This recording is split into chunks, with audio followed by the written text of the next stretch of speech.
have something to drink? Do you have your notes pulled up? Doing my practice rolls real quick. And if any of those answers was a no, see what the dice have to say to you tonight. Yeah, I just ate a snack. I got water and I got dice. Pretty even spread. Wing it. I'm just gonna wing it. Natural 20. Oh no! No! Not the nat 20. God bless. Alright, who wants to do a recap? Oh Lord, I got this. Okay, so Can I So we begin- interject one thing Yes, before we get started with the recap? you And may. it's just Pidge's short recap for everyone. Okay. Pidge is a murderer mhm. and a lumberjack, and she's okay. Yeah, almost Great. murdered Apollyon, by the way, I should mention. So, It was We just start a last- little light maiming from the explosion. It's fine. yeah. So we start off the last session with a Dark Souls style grab attack on Apollyon from the boss we were fighting.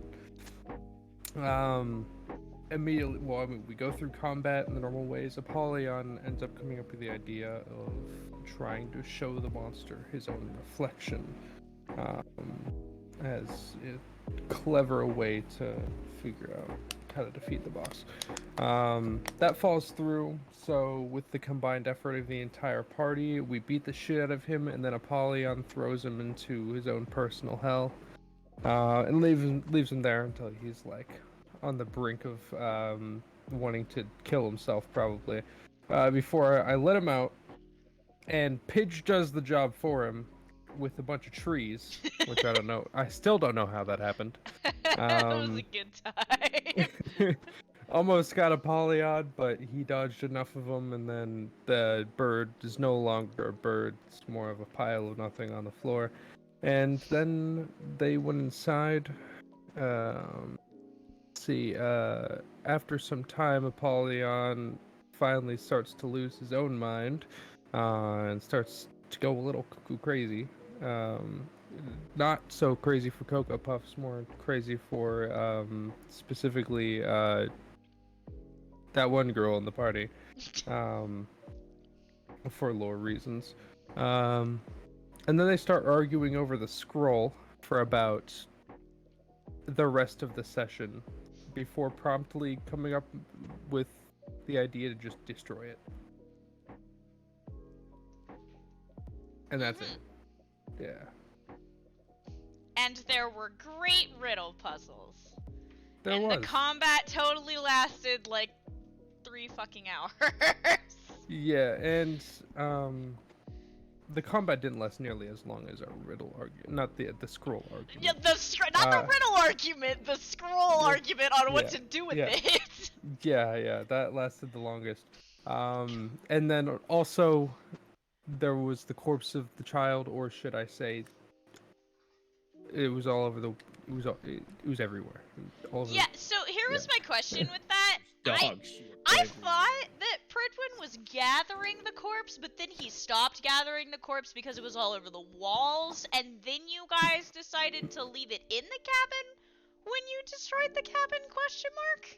Yes. So we just said, fuck it, it'll be a burial for the child, because there ain't no way we're collecting all of that.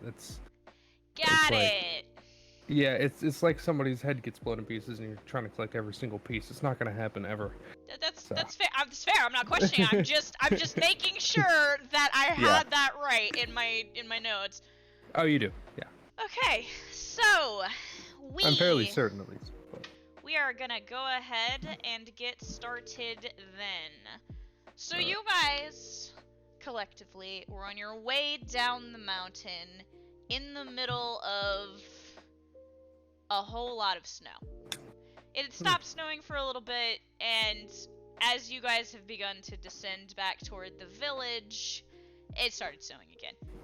You guys are having to keep huddled together, and the path not allowing it so much. You're in groups of 2s and 3s, and you've noticed that Pridwin and Lunala, you can't see them at the back of the party anymore. In fact, you're having trouble seeing the people next to you. Russian snowstorms be scary. So, I will say, Apollyon, you and Mara were kind of at the front. So you would be the first to recognize the village.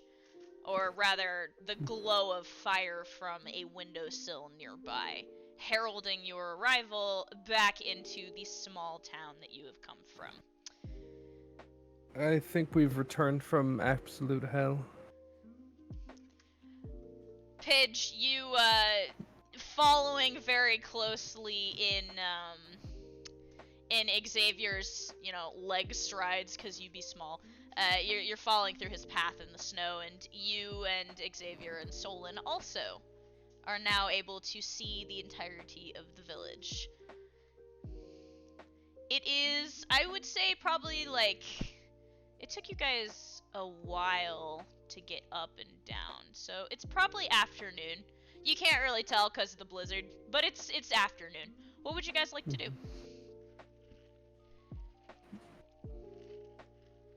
Solon, I'm leaving it up to you. You want to build a snowman? Oh my We god. could. We could build a snowman. What a snowman. Let's build a snowman. In real life, I'm feeling a little crazy right now, so it kind of fits with Apollyon's current state. Let's build a fucking snowman. I think Same all way, of dude. you We're all are fucking in baked. that state Let's just right build now. a fucking snowman. I'm choosing chaos. At the start, we're building a snowman. Yeah. So you this are is walking already a good down the start. mountain, you finally see the glow in the windows, and the very first thing out of Solon's mouth is, let's build a fucking snowman. And out of nowhere, the rest of you just see Solon start balling up snow in front of him. Oh, he's not alone. Apollion's Apollyon there too. is also working on are you doing the same snowman, or are you building a different snowman? The same snowman. Okay, And- okay. Yeah, I'm gonna start working on the head. I want to give him horns. She's in her own little world. She still sees the explosion. Yeah. Pidge is salivating over the explosion from earlier. Mm-hmm. We can use a Bridwin. stick of dynamite for the nose. Oh yeah. Oh my gosh. And then we could use grenades for the coal. Let's do that. Let's do that. Yeah.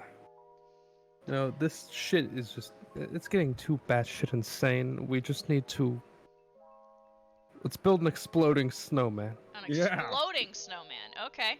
We gotta match the level of craziness that all these monsters keep outputting on us. Okay, okay. So, Pridwin, are you alive? If he's got his mic in. Oh, Oh, he's so quiet. yeah, Somewhere. you're quiet as Are shit. you alive? But welcome to the party is collectively losing their minds, featuring Pridwin. Yeah, so, Pridwin, you had kind of phased to the back of the group and lost sight of them on your way down the mountain. And as you are coming around the corner carrying Lunala into the village, you just see the entire group on the edge of the village building snowmen. No, I will not Pidge be is taking actually questions juggling at this her- time. Pidge is actually juggling her grenades, getting ready to put them on the snowman. And that. Iskra and the red panda are standing off to the side with Mara staring at the entire party, looking very concerned.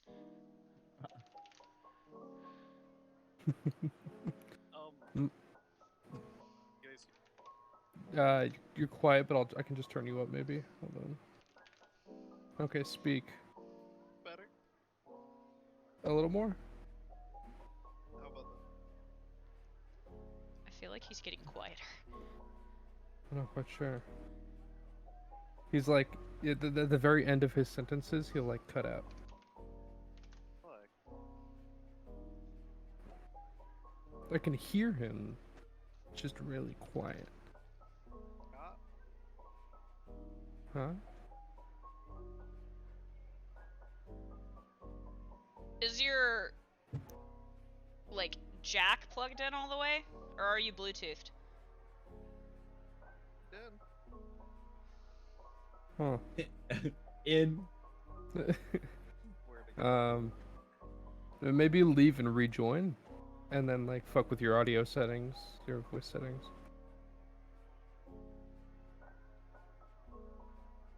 Could be his sensitivity. On his phone. It says it's on his phone for me. Yeah, he uses his phone. Or his iPod?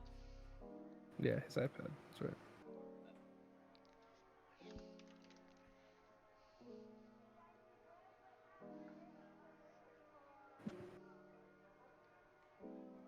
Just use the PlayStation app.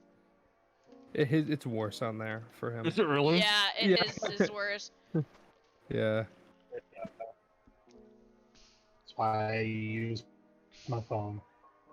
hmm Sometimes it's so bad. My phone doesn't have a headphone jack, so I wouldn't be able to do that. That's why I have one of the little charge port to aux plugins for mine. I need that. I'm also gonna need that for my car once I get Yep. it. That's why I Yeah. have it. Yeah. Cause like now you can get headphones that are made specifically for the iPhones that don't have aux jacks. mhm. But yeah, my car, she's old. Mhm.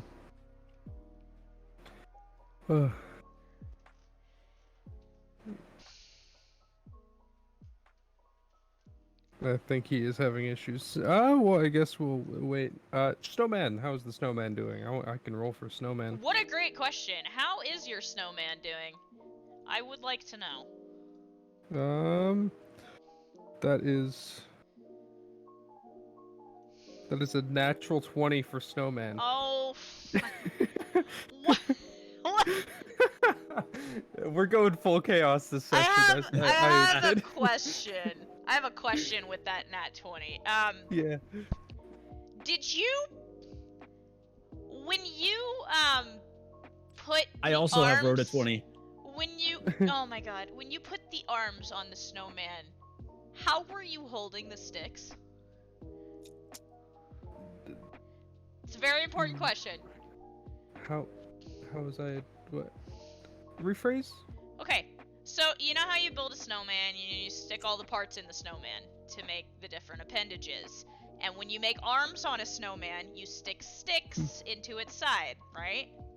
Uh-huh. When you placed the sticks in the side of the snowman, were you holding the sticks by the end or by the center? The center? Okay. That just makes me.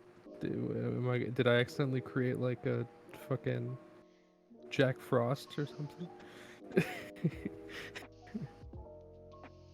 No, I'm terrified. All right, Solon. Just so you know, Pidge's additions are a cherry bomb nose, the grenades for the belly button, for the buttons, and bunny rabbit ears meant for one of her bigger explosives.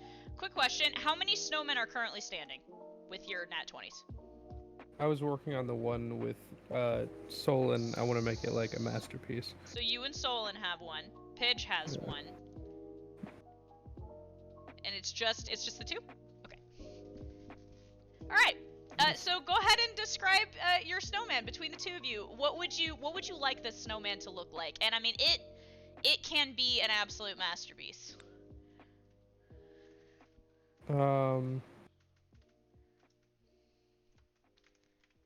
Fuck. Hold on.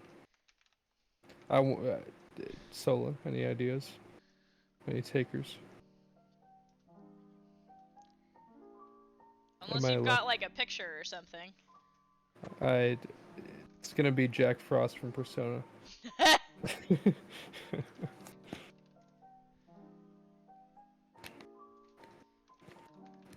He's currently spinning in the in-session panic. Oh lord. That's him. Okay, adorable. He can be equally terrifying. Yeah.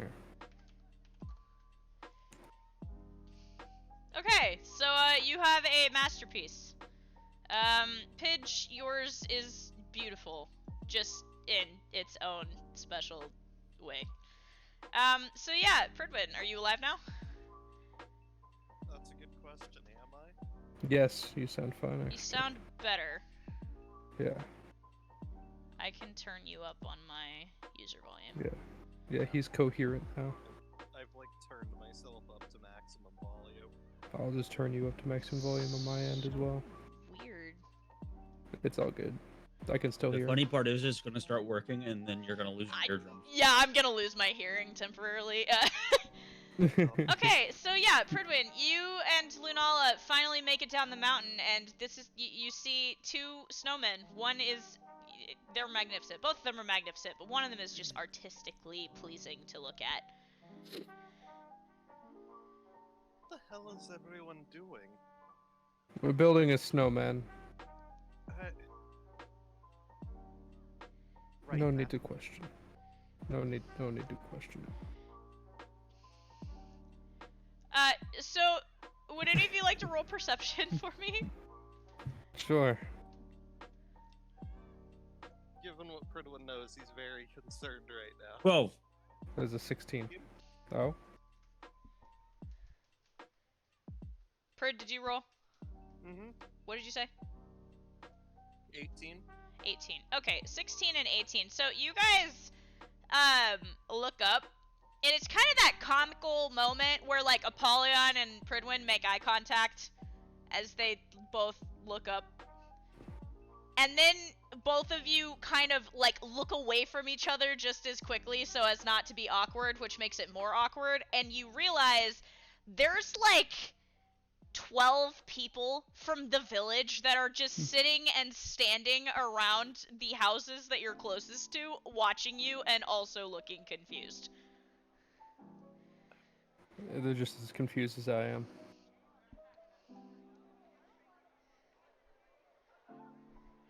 You call that a snowman? One of the older men says, and he's shaking his head. He like puffs on his pipe a little bit. I don't know what to call a snowman anymore. You will notice that among everybody is your friend, the blacksmith. Oh, fuck. Oh no. Don't let me handle the death news. He looks just as amused by all of you. In fact, he is very impressed with your you two's snowman in particular. Mm-hmm. Pridwin, you handle the serious stuff. That would be a lot easier if you weren't building snowmen in the middle of town. Listen, man, I need a release. Fair enough. Going with the complete chaos route this run. There are now 3 snowmen as Liam and Minerva have joined in. Let's go. Except Minerva's is like a very feminine snowman, and it is holding weapons.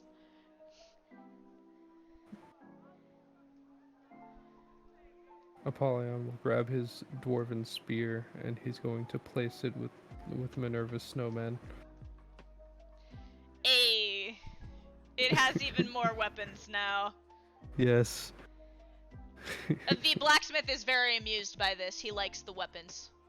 He's murmuring approvingly to one of the other men standing by him. They both take a drink out of the mugs they're holding. Oh, Lord. In the background, Pidge is holding on to a piece of wick Uh-huh. that strings all the way up to the cherry bomb Oh no. on the nose. Oh no. And it's like a 20-foot long wick. And she's just standing there with a lighter. The red panda is frantically waving its arms at you guys and pointing at Pidge, like pantomiming wildly at Pidge's hands and gesturing to the snowman and then gesturing to Pidge again. You don't know what she's saying, of course. Apollyon's the only one that can understand the gibberish coming out of her mouth. Mm-hmm. Well, what else do I stand to lose at this point? Apollyon just looks defeated.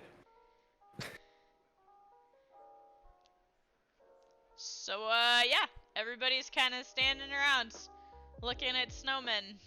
The snow is falling. It is very cold. What are you guys doing? For you. Pridwin's go-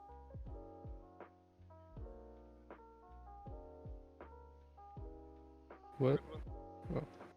Pridwin- Is what's happened? You're like in and out. Speak. Pridwin's going to head over to the blacksmith and try to get his attention. Okay. It is not difficult. The blacksmith is standing with another guy. They're all bundled up really warm, and they look fine. Excuse me, sir. Oh, it's you. Got a little worried when you didn't come down the mountain with everybody else, but good to see you return with everybody. Yes, may I speak with you privately? Hey, you got something to say, you can say it in front of all of us, the guy next to the blacksmith says, clapping a hand on his shoulder and grinning. I am afraid that it's, bad news. Oh. Well, I guess we best get that taken care of then, he says, and kind of nods back in the direction of his house.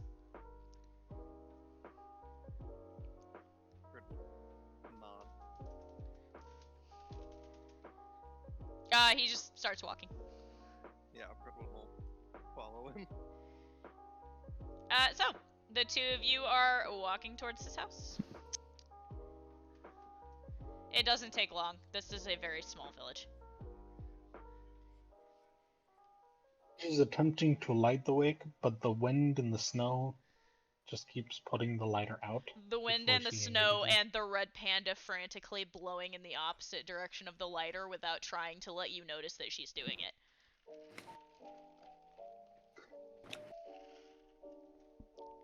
You may have traumatized the creature a little bit. Just slightly. So yeah.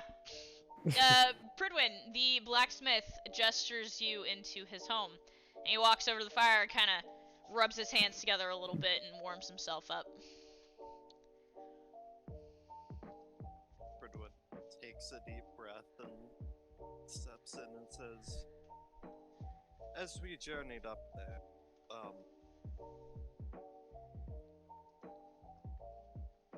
we discovered that there was a wild animal. A very dangerous one.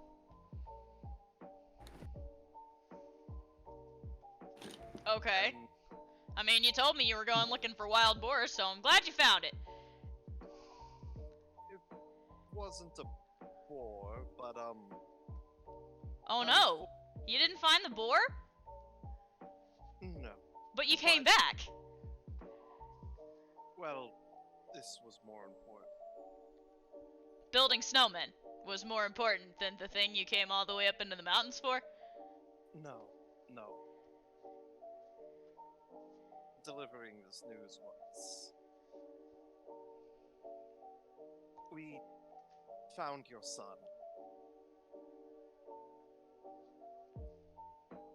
What do you mean?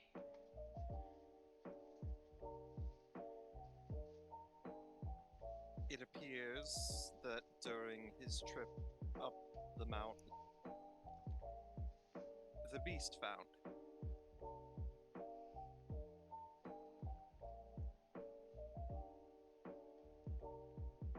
Unfortunately,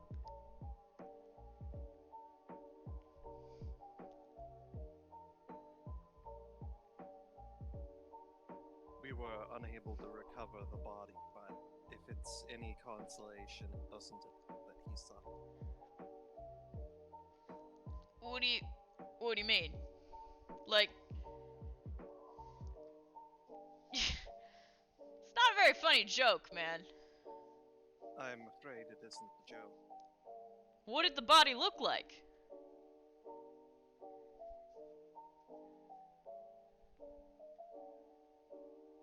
was most certainly a child's. Well, I'm not. My lawyer has informed me I'm not allowed to say anything. Couldn't have been my boy. He shrugs and turns back to the fire. What do you mean? Ah, my boy wouldn't have gotten himself into trouble like that.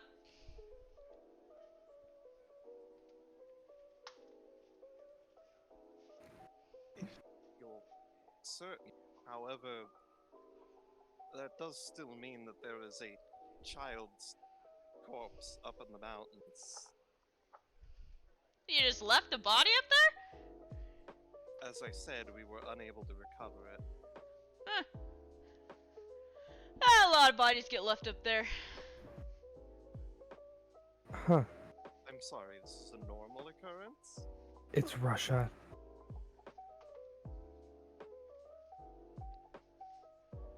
It really is, right? I don't know what you want from me. He just kind of shrugs. Every once in a while, people get themselves into trouble with the storms, and they don't pay attention to the path, and they fall down in one of those big old crevasses or something, and yeah, you can't recover them. Happens. My boy's smart, though. He wouldn't have gotten himself into trouble like that. I see. Maybe it was some other unfortunate child. Well, apologies for wasting your time. Hey, no worries. You guys need a room to stay in again, or? No, we're going to have to leave. Ah, At least find that boy. alrighty then. Well, hope you have better luck finding it. Yes, thank you. Bad news, he says and scoffs and walks into the kitchen. You know, despite the circumstances, I think he's a little crazier than I am. Indeed. So, y'all are in a village. There are some snowmen. What would you like to do?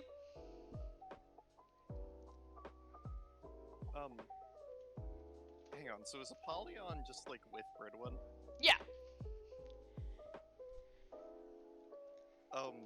While Bridwin's going to be walking towards the group, but while they're walking, he's going to look over to Apollyon and say, Apollyon, Yes? I need to confide something with, we have a bit of a problem. Which one? Which one? Recall how Lunala,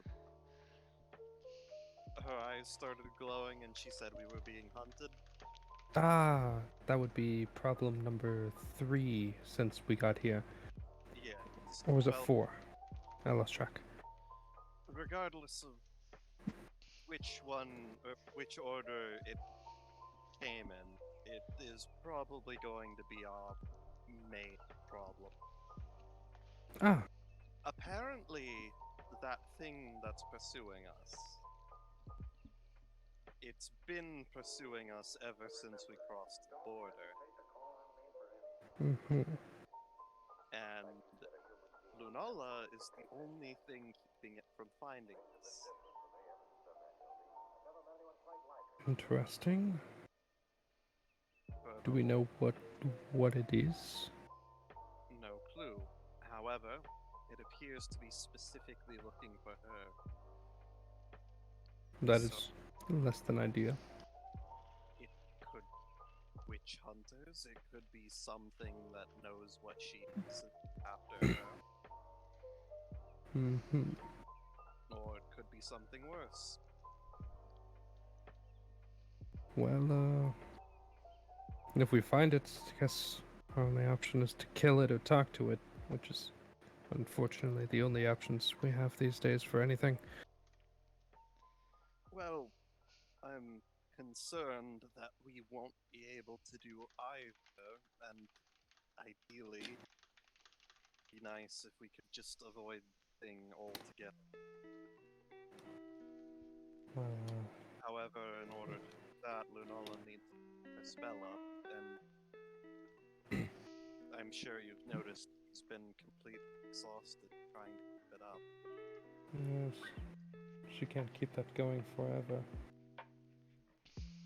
Which is why I'm thinking you might need to get help from someone who is magically inclined.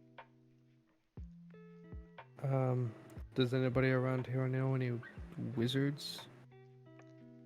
That wasn't where I was going with that, but there were wizards.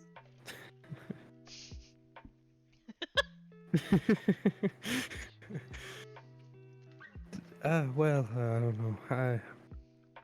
My mental capacity has been through it the last 24 hours. So forgive me. It has been a very, very long 24 hours. But what I was referring to was House Sokolon. As far as I'm aware, they're the only ones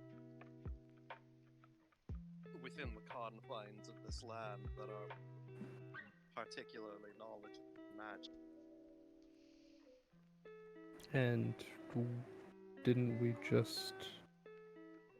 He just starts doing a hand motion. How would I describe it? He's like tries to make the form of a box in his hands, and then he does like a boom hand motion. What are you trying to get at? Oh, He does it. yes.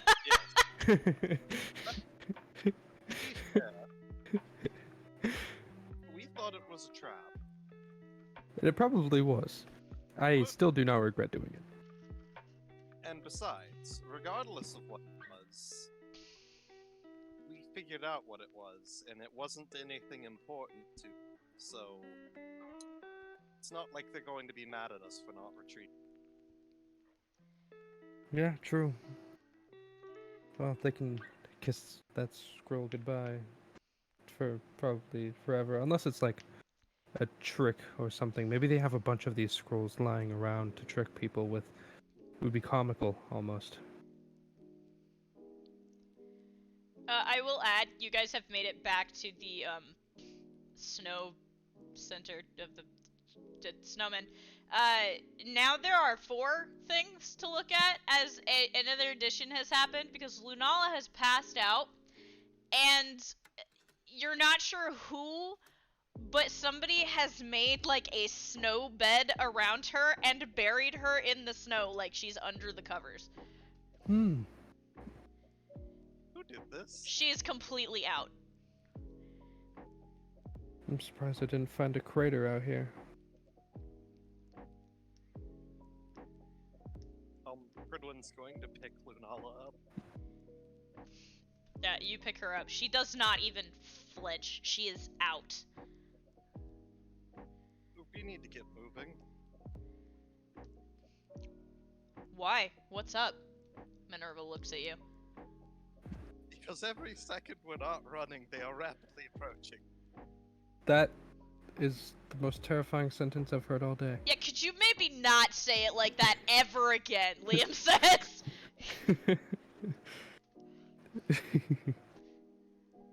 Look, I'll explain, but we need to move. Horrors beyond your comprehension want to know your location. They do know our location. Problem. Alright, well, I'm following the knight.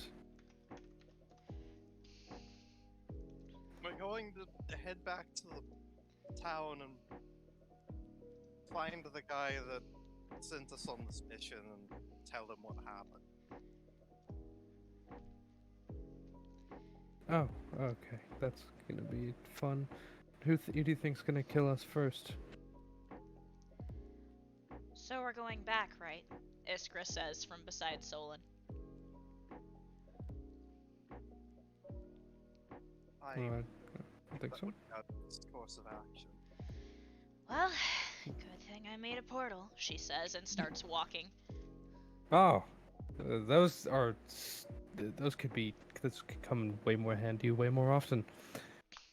Don't count on it, she says, glancing at you over her shoulder. And there's this kind of warning wariness in her eye as she says it. You know, I used to know a portal maker myself. You know, I'm something of a portal maker myself. He was a bit of a nutcase, but he was useful. So yeah, you guys are, all of you have gathered up together as a group, and you are walking after Iskra. Iskra leads you back to the tree. It looks like a normal tree, except the roots are twisted in an arch, but the arch just goes into the ground. There is just ground behind it.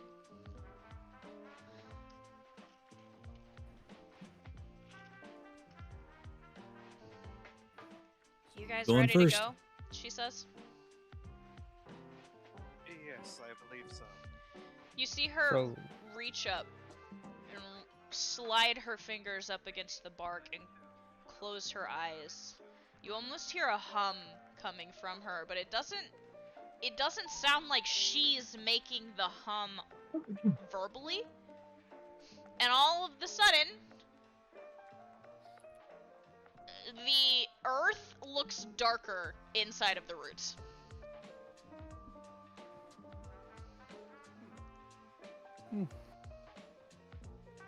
interesting. Solon, you go first. Me, do you not trust it? I volunteer you. We've walked through these portals before. Solon, you just got volunteer Solon. volatold, Liam says, elbowing you. You must have Not more a faith word. in Russian It's magic, and he'll walk through. Russian magic is notoriously dangerous. He's got That's a the point, fun Minerva part. says. So is German magic. I don't mess with that either. Can we just settle for the fact that all magic is dangerous, Minerva says, and then walks through the portal. Yes, but some magic is more dangerous than others. Is anybody not going through the portal? I'll go through it. Just gonna avoid getting covered in black ash on the way out. Okay. You guys all make your way through the portal. And that uncomfortable feeling is back for a moment, and then you find yourselves in more snow. You are now on the edge of Brandymug.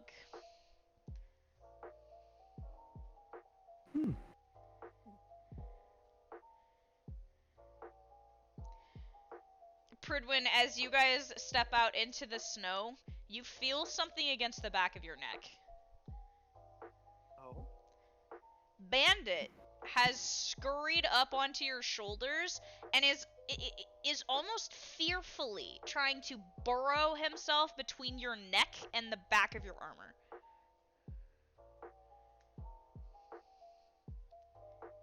He's just going to try and, like, reassuringly pat Bandit. You reach up to touch Bandit, and Bandit hisses at you, and then realizes that it's your hand and immediately stops. Oh fuck, the raccoon's gone feral. Bandit, everything is going to be okay. He is staring at you. He is breathing so hard you can see his sides moving. Like one of those fucking bellows that they use in a forge. Have you taken him to the vet recently? Bandit hisses at Apollyon. Hey, I'm a cat. I have every right to, make a statement like that. Squirrel dealer assured us that none of our animals would be diseased. On purchase, Minerva says, pointing at you. He didn't say anything about afterwards. It also doesn't say anything about any magical diseases. I don't...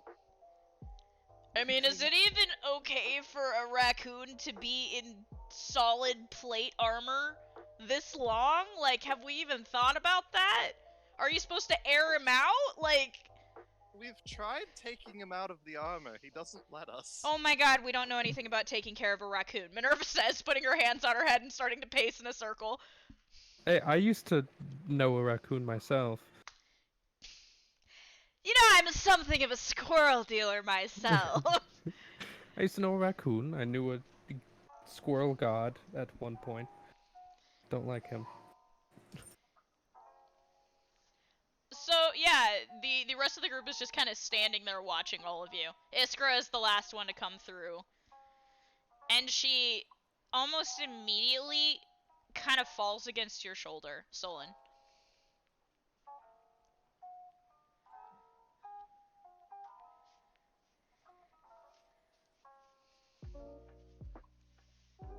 Solon is getting fallen against with a silent reservation. Yes. Okay. So, you're all here. What do you want to do?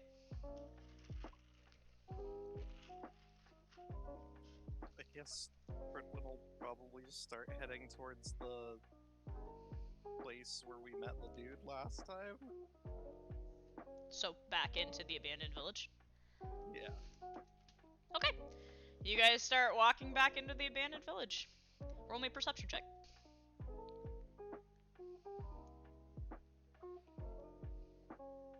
19. So, with a 19, you will see that fresh snow has fallen, but it does not appear that anything has changed in these buildings. They are still dilapidated, still extremely abandoned.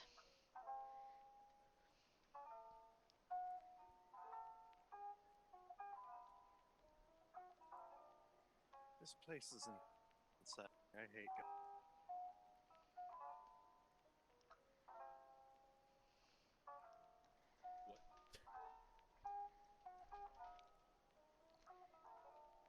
What do you want to do? He's just gonna keep walking. You just keep walking through the village. It's still abandoned. Wasn't there a specific building that we met at last time? I mean, it's empty. The bathroom counter that the man was sitting on is perfectly empty. It's got snow on it. Doesn't appear that anybody has sat on it again. Right. He said he'd be here. Shall we split up and try and look around but stay Search for close? clues. Split up, gang! Solon would be Freddy! For sure! Hell yeah, you would. You know it. You rock that ascot. Oh, God. Given Uh-oh. that we're being pursued. Uh-oh, we better go find our place to go eat Scooby snacks. Pidge is definitely either Shaggy or Scooby. I was gonna say Apollyon was both of them.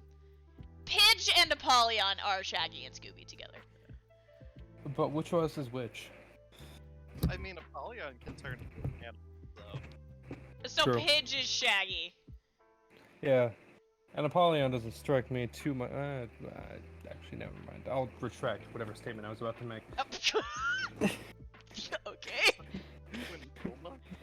Oh my lord. Fridwin would be Velma. Fredwin would be Velma. Okay, of the remaining options, I don't think Fridwin would be Daphne. Yeah, no. Yeah. Iskra would be a good Daphne. Yeah.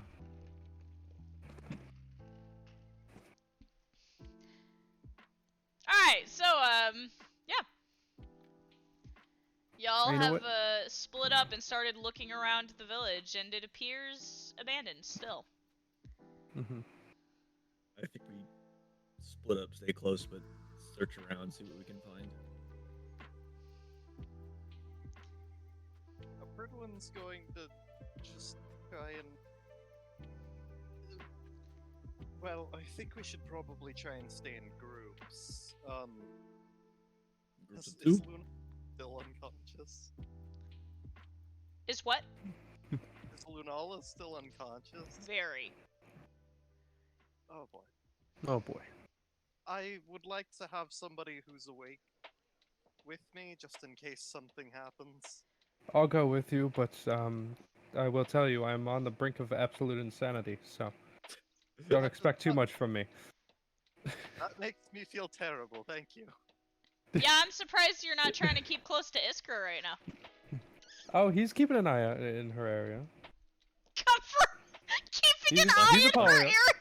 You're keeping an eye on the hot singles in your area, I'm Apollyon? calling the police. My No, he's just God. keeping an eye at the general location. He's Apollyon. If a threat comes, he Mhm. will. He does his thing. Okay, alright. His trademark thing. I'll take Iskra with me. Polyon's king TM. Yeah, Iskra is going with you. Pidge, what are you doing? Are you eating more toast? No. No, Uh, crunch, crunch, crunch. um, I think she's actually going to use Garuda and scan the area. You know, keep an eye on it. Garuda flies, correct? Yes. I would like you to roll me a d20.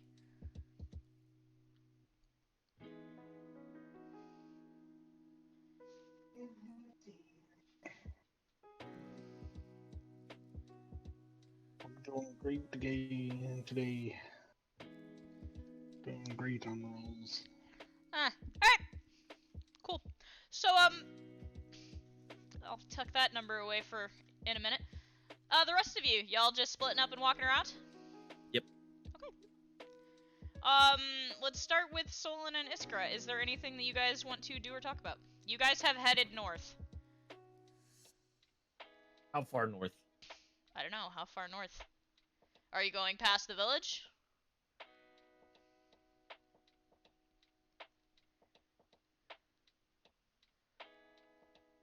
Like, Maybe just a little ways, just like to the outskirts. okay, interesting. I need to pull you into an aside real quick. Okay. Oh shit! Oh fuck! Not the aside. Be right back. We're all gonna die! Hi. I think you have a feeling what I was about to do. Uh-huh, yeah, so what's up? so what do you want to do with this? She kind of looks at you and then glances back to make sure you're not being followed. What were you planning on doing with it? I haven't quite decided yet. Well, you know what I want to do with it. Yeah, I figured. Question. You are the only one that has read the contents. I haven't opened it yet. You did. You told me you did.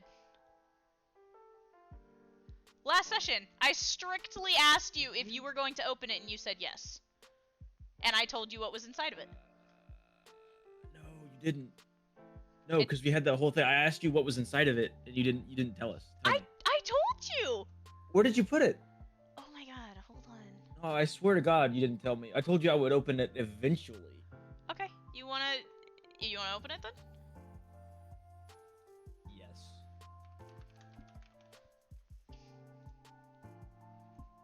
No shot, you motherfucker. I thought I told you! No way. So you stand there and you like cautiously lean back and you unfurl it, leaning way back, and Iskra is studying your face. What? Uh-huh. It's blank. What do you mean it's blank? It's blank. It can't be blank. That doesn't make sense. She says, walking over and grabbing it from your I hands. flip it over. It's blank. She aggressively starts doing the thing Shifu does, where he like shoves it together and pulls it out and twists it in different directions. I don't understand. Okay, I take it back from like, okay. So we're the only two that knows it's blank. We still have the leverage.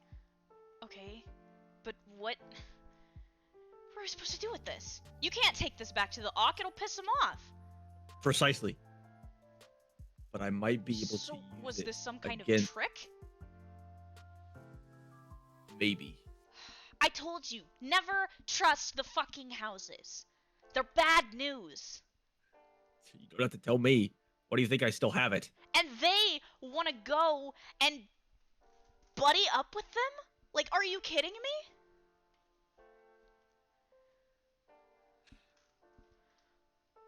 It's unfortunately a democracy in this. Look, I think you seriously need to consider that maybe they don't know what they're doing. They don't know what they're doing. They're out of their element here. And I think you've perceived that already. Of course I have. You're outsiders. I've been here my whole life.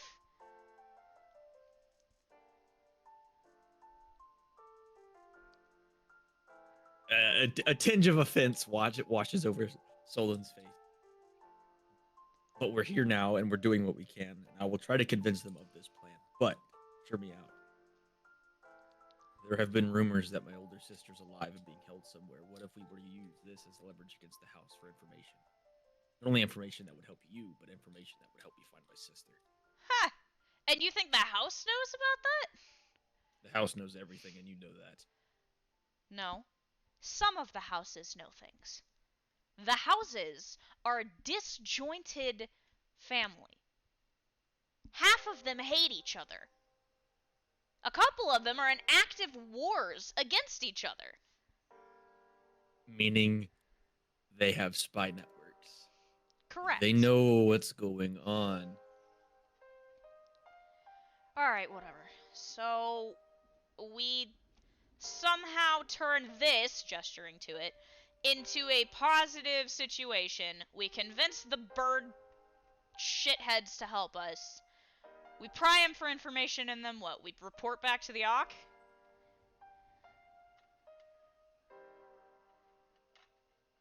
We can make that a loose plan as of now. I think that really depends on what the information we receive is. Fair enough. Alright. That's all I need from you. Unless you have anything, unless you have anything else. He's gonna stick it back in his backpack. Just out of sight. Okay. Alright. Quick Yeah, thing. that's it. Roll a d20 for me. Okay.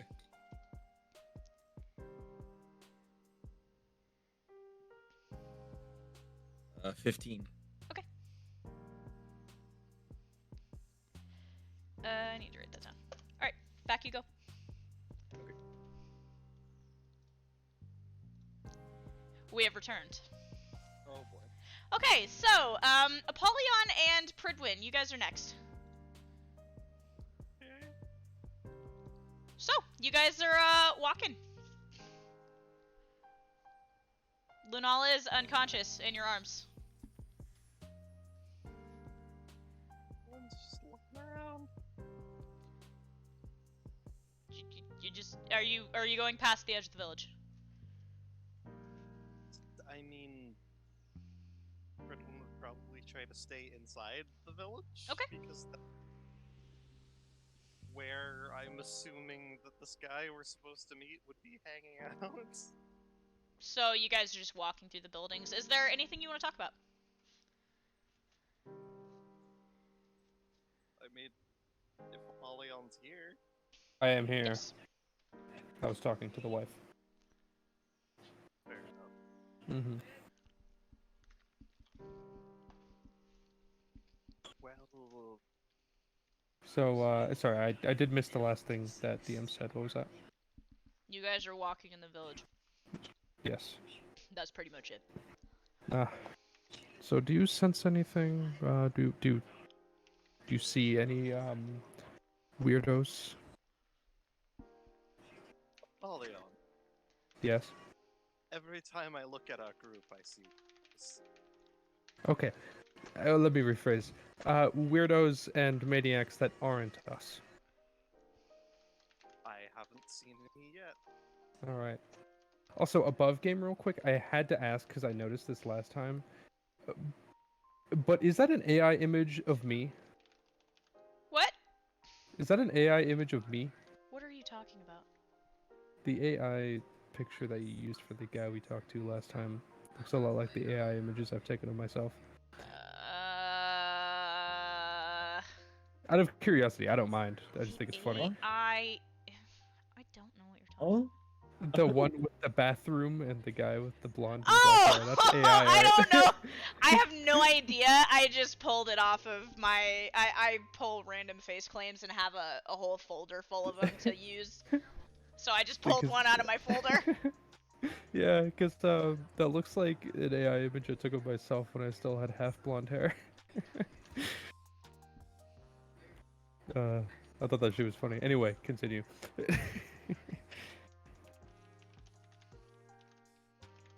They can roll a perception check to see if he notices anything. That was a natural one. Pridwin is very preoccupied with having a panic attack right now. Okay, you're having a panic attack. In fact, it's Oh. so bad that you actually drop Lunala. I know how that feels. You drop Lunala and you kind of have that moment where you freeze up.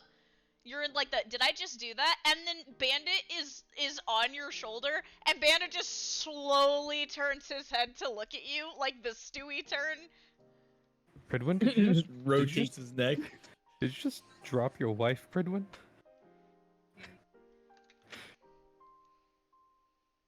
Begins hyperventilating and then starts apologizing profusely. Oh, God. Lunala is Wait, still unconscious. Wait, fuck. I don't know how to consult somebody who's going crazy. I'm the one who's crazy. Yeah, Apollyon, his hysteria is adding to your hysteria. You are starting to see things in the corners of your vision. Oh, fuck. And you Shadow people, realize that man. you realize that you cannot see the love of your life anywhere. Oh, fuck. Oh, shit. I can't be seeing the Hat Man right now. The Hat Man, I owe him money.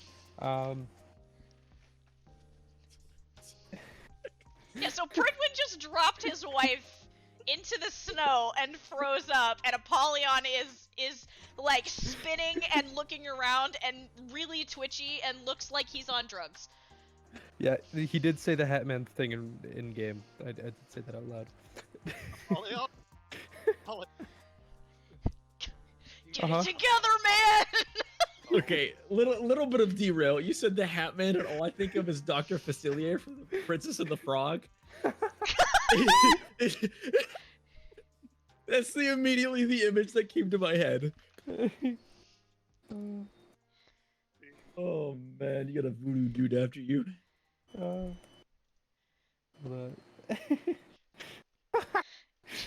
Apollyon and Pridwin at each other right now.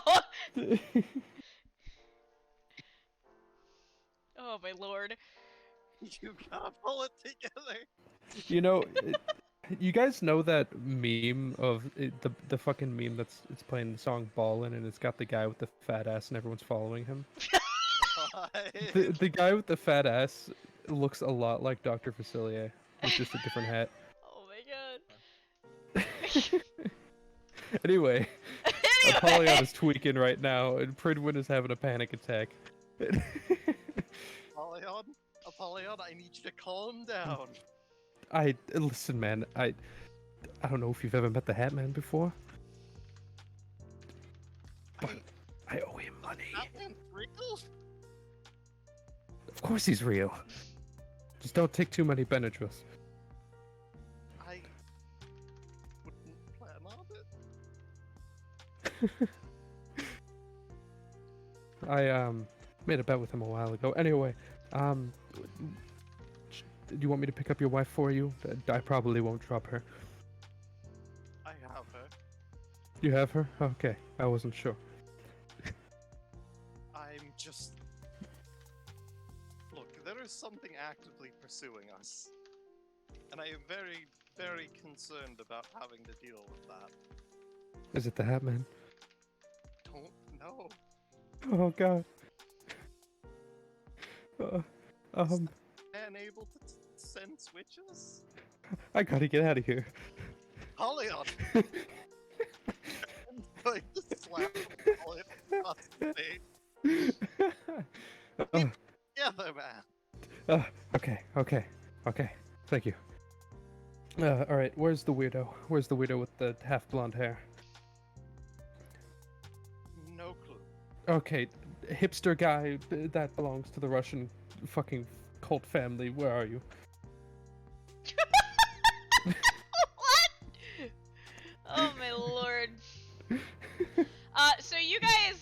kind of fed up with everything, start walking back toward the center of the village. And I would like both of you to roll me a perception check really quick. You guys get to the area at about the same time that Solon and Iskra do. And you Oh. notice, Liam and Minerva, they have not come back yet, and neither have Mara or the Red Panda, who have for some reason gone off together. Polyon's having a stroke right now. He doesn't see anybody. Actually, I take that back. You do see everybody, but all of them appear to be wearing hats. Oh god, he's here. All of them are wearing hats. He's come to collect. And every time you look away, the hat seems to get bigger. Listen, man, his hat is growing. It's getting bigger. It's getting more threatening. He can fit me in that hat. He's going to stuff me in the hat. He's going to take me.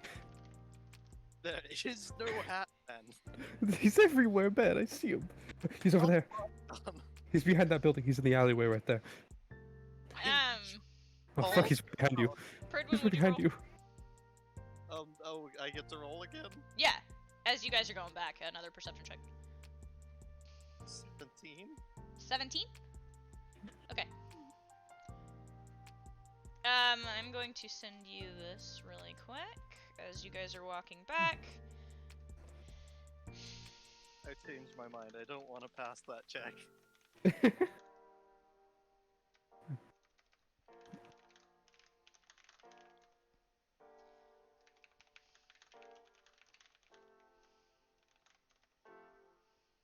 Yo, this picture goes hard as fuck. This is my hat, man.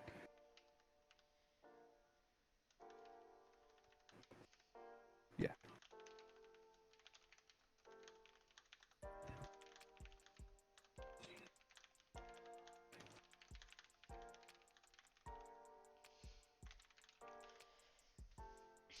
So yeah, you guys have all kind of gathered back at the center. Pidge, you are welcome to rejoin the group, or you can stay pulled off to the side. What would you like to do?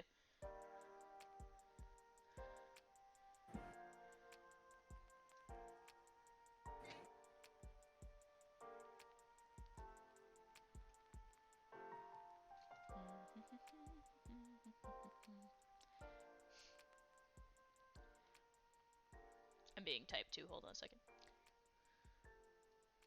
I can feel my kidney, and it's making me concerned. I'm sorry, what? What? I can suddenly feel the existence of my kidney in my lower back, and I'm not sure why. I know how that feels. Oh yeah, I feel my organs all the time. It's It horrible. might be the way you're sitting. Maybe. It happens to me all the time. I also have a rib protrusion in my ribs. It digs into my kidney and my liver. Dude, I fucking hate that. It feels like someone's sticking a knife through my ribs. Yeah, no, it's horrible. Yeah, my rib cage is off canter, so it's like So is twisted. mine. Yeah, same. Yep. Yep. Okay, It so fucking hurts. Yeah, that's why I stopped like drawing like art in my chair because it's just so painful. I do it on my bed now. yes, Pitch. Pidge is busy Okay. focusing on her screen. Gotcha. Okay, so y'all are back in the center of the group. What would you like to do? Did any of you find any?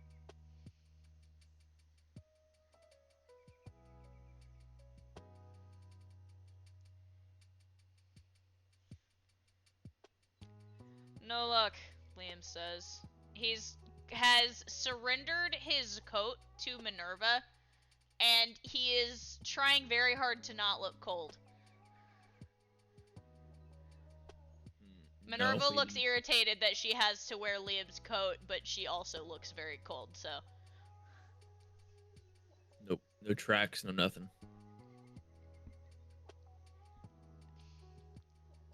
And what about that? Pridwin gestures towards your bag. What about it? Thing protruding from your bag wasn't always there.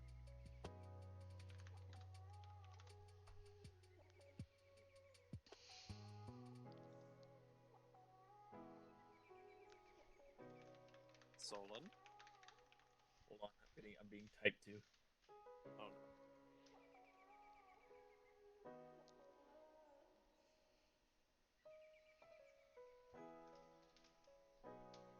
He's being typed to. Get him. Beat him up! He's typing in chat. Oh, this is just a blank piece of paper that I found.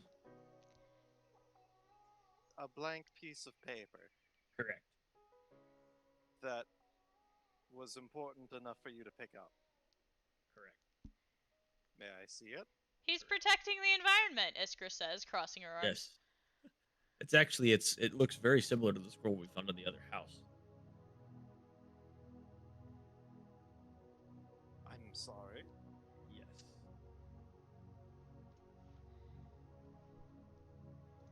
So you're telling me you found a blank scroll?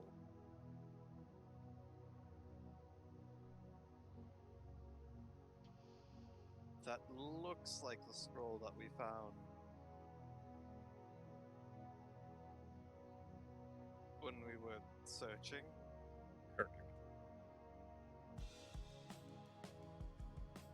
But like I said, it's fine. It's nothing to worry about. You looked at it? I had no choice. It was already open. Oh, okay. Well, that solves that problem. It's like not looking at a book that's already been the page is open. Yeah. Oh wait, holy shit! I was right about there just being a comical amount of copies of it, and it was blank. It was blank the whole time. It was blank? It was blank. It's... They did us dirty, Pridwin. Well, good thing we destroyed it. I knew it was going to be something stupid like that. Yeah. Oh, well, that's one problem solved. Want to destroy this one too? I mean, Pidge? You have dynamite, right?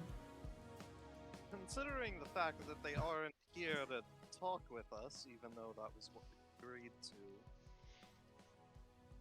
Pridwin, Bandit starts panicking on your shoulders again.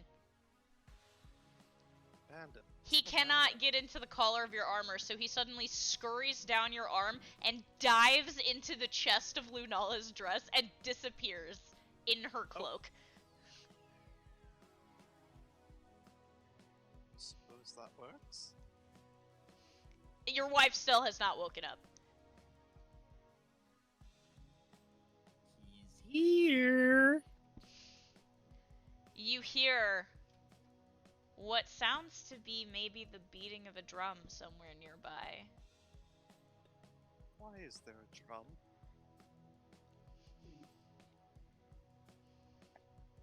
Apollyon, do you know anything about the drum? Well, usually when that happens, it's either, It stops. well, who knows? Maybe the Wild Hunt or something, or perhaps Yeah, we don't say that Casually name. says the Iskra Wild says, Hunt. pointing at you. and We don't say Casually it. mentions the Wild Hub. maybe it's some sort of shaman cult. Who knows? Well, well, well. You hear from across the clearing from you. Hatman! Coming Not- towards you is a familiar figure. It is the man that you spoke with before. Ah, it's half blonde guy. He is licking his fingers, licking something off of his fingers, and you see dangling from the side of his mouth appears to be a tail that he's in the process of slurping up. Apollyon looks at the And- tail and tries to judge what kind. The tail is ringed. Oh shit! Fuck. What color? Black and gray.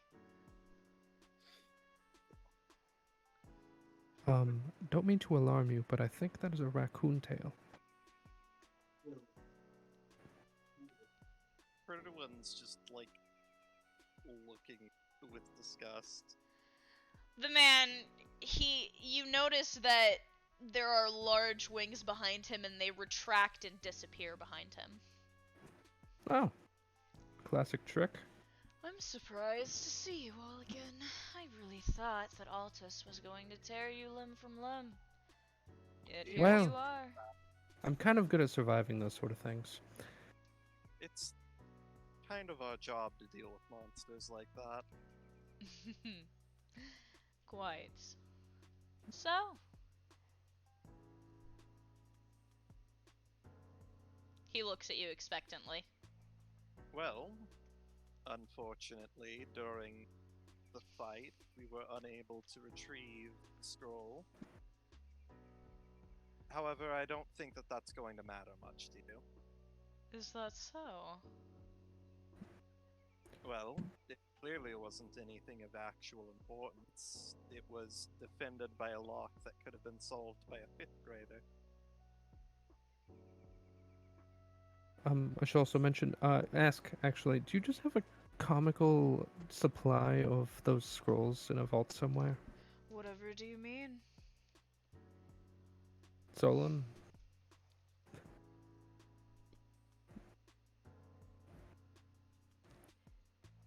Dolan's just staring at the guy. He slowly turns to look at you, Solon. He holds out his hand.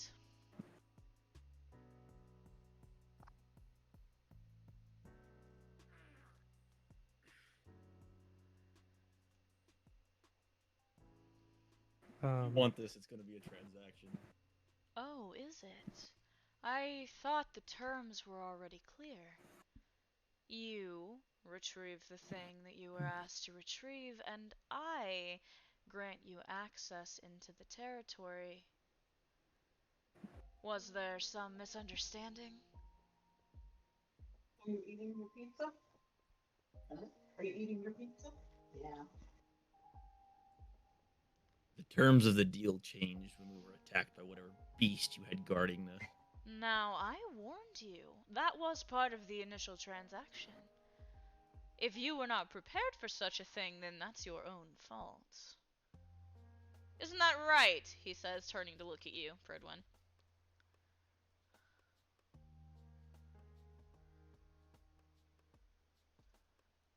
I'll let Pridwin deal with this one. We did agree that we would deal with the individual holding it. However, you had not told us that they were infected with whatever that disease is. Actually, I did. That was expressly part of the problem. I warned you he was going to be a handful. You warned us that there was a thief. I'm gonna be honest, I wasn't really paying attention during that deal. And there is part of the problem, he says, crossing his arms. I just kind of follow whatever the rest of them do. So, My question still stands. Are you going to give me the scroll or not? Solon, it's a worthless piece of paper. If they're willing to give us access to their lands for it, then there's no point in trying to argue for more.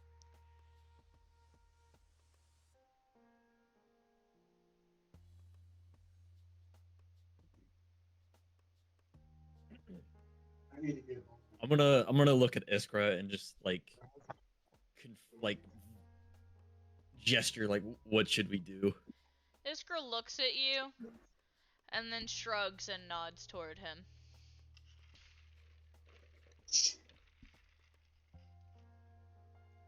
Maybe your guidance telling you to take a watch for you. Stolen size. It's like you are all in our world now, and he's gonna toss the scroll to him.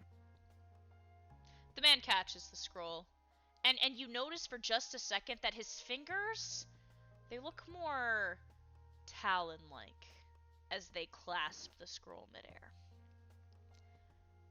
And then they curl inward, the metal around the scroll crunching as the scroll snaps. What did you think of it? He's still staring almost intimately into your eyes. Very curious. I mean, it was clever, but we were able to piece together what it was. Or at That's least not what he's talking about. It was an intriguing read, let's say. Now tell me, what was the purpose? Was it a test? Tell me what you think its purpose was. For that was part of the lesson.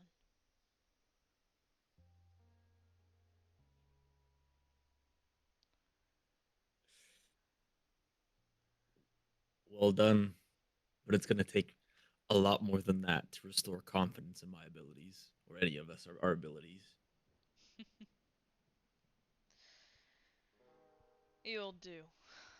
But I'm sensing a whole lot of. How do I put this on simple terms? He says, looking toward Apollyon. A lot Well, of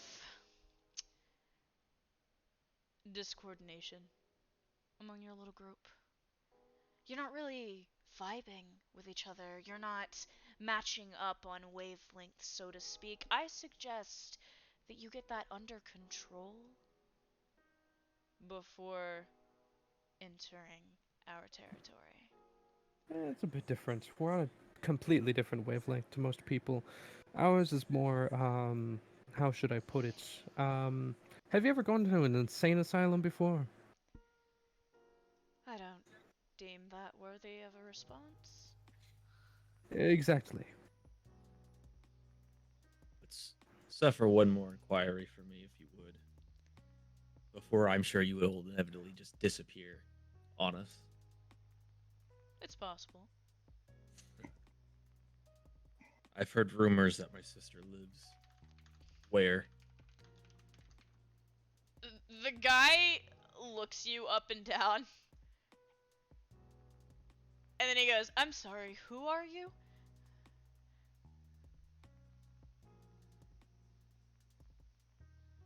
Hmm. Solon, I don't I'm not. believe that they have any connection. Individuals that we're trying to fight.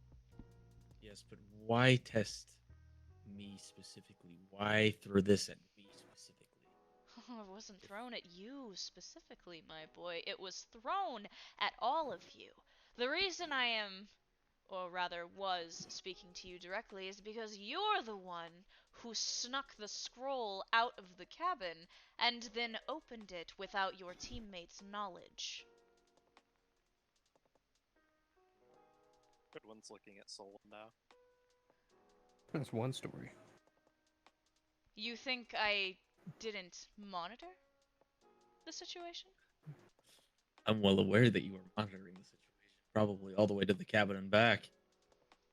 You never left us from the moment you first initially met us.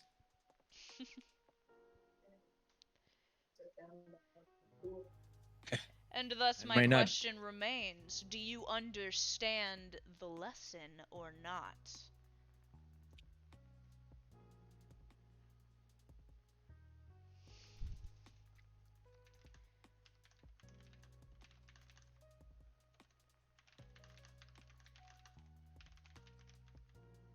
Depends on which lesson you're talking about. There are several in here. Stop, cat. Those are my cookies.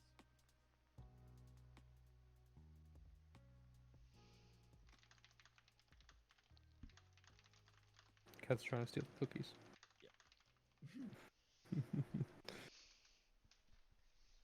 I'm not sure whether to take this lesson as a threat or a promise. Sure, you're giving us access to the lands, but are you reinforcing the fact that we will never be alone? Or is by you giving us the scroll some attempt to prove to us that we're capable of being the ones to destroy these enemies of yours? I would say you're getting ahead of yourself. Hmm. Would any of you like to enlighten this dear boy on the purpose of your mission? Or have none of you figured it out?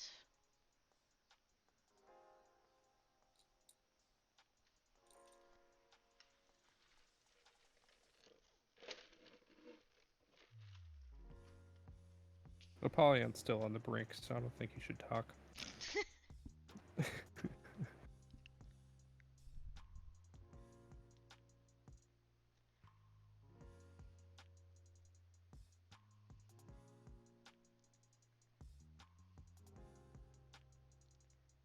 Does anybody have an answer to that? Feel like mine would be less than satisfactory. The man sighs. He drops the scroll into the snow. Disappointing. That's like Oh, What did you say, Purple? I said a thing and then you just I think Nobody- I think I you didn't do cut it. out. Yeah. It's Yeah. because I can't hear you half the time. I can hear him fine. He just happened to cut out that one point It's for just me. like if multiples of you are talking, I definitely can't hear him.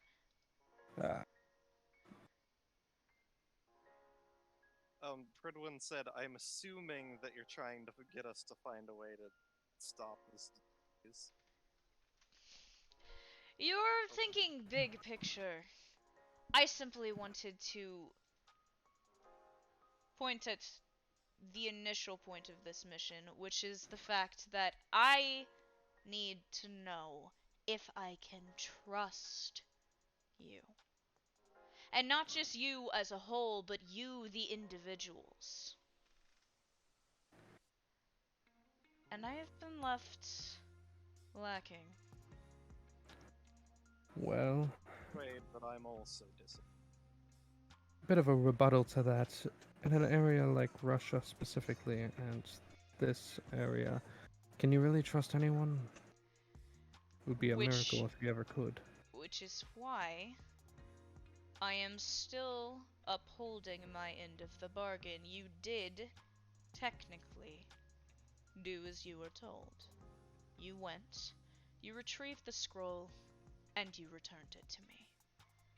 And thus, the territory of House Sokolov is open to you, and you are hereby invited to a forum with our leader.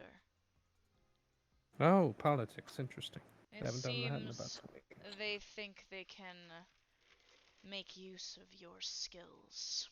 I, however, will be keeping a very close eye on all of you. His eyes drift back towards you, Solon. And I'm sure every minute will make you sick.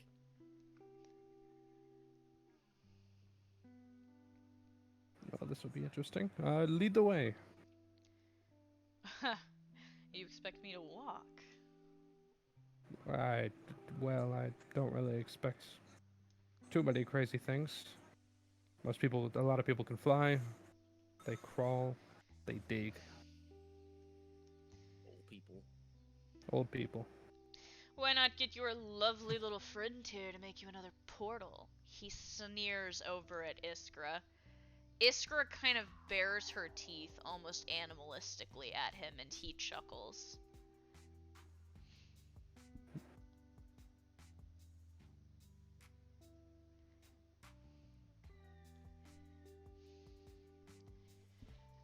I'll give you the coordinates for the location which you are to meet at. Getting there is up to you. He reaches into his coat pocket with 2 fingers and pulls them out, holding a piece of parchment between the 2 fingers. And flicking his wrist, he hurls it directly at you, Solon. Sorry. What did he do? He got a piece of parchment and threw it to you. Oh, I'm gonna try to catch it. I mean, it's paper, so who It's knows not if hard I'm to able catch. Okay. I will catch it.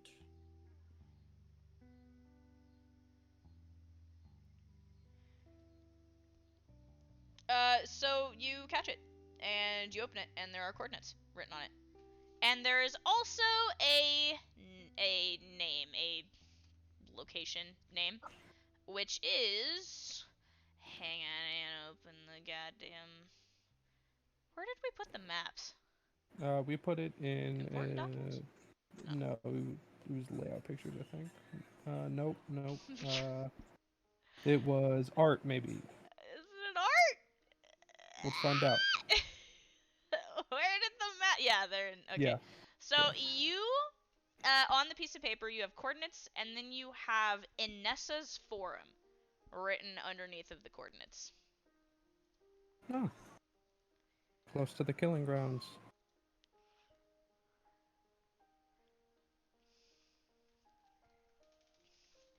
With that, the man turns, and you actually watch as the back of his cloak parts and these enormous brown feathered wings sprawl outward.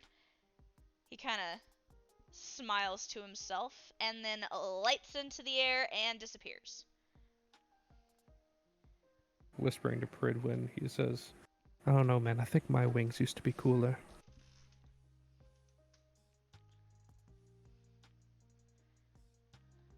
I do not. I don't know, man.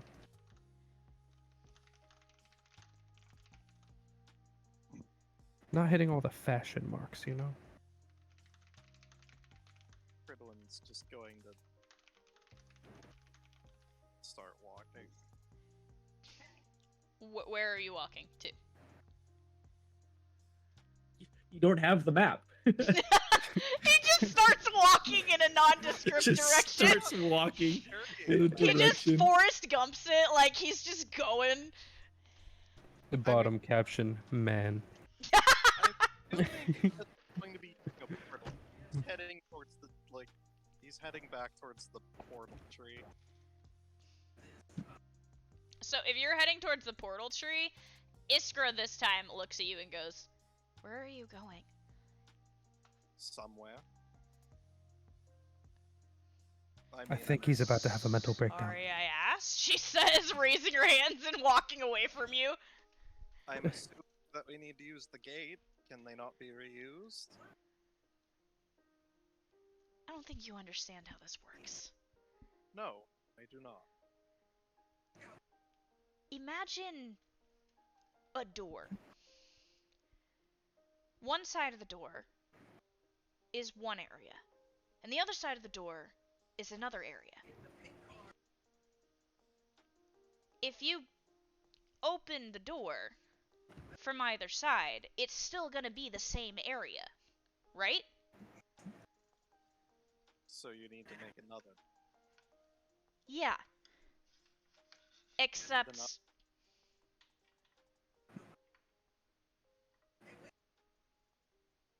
she just gets quiet.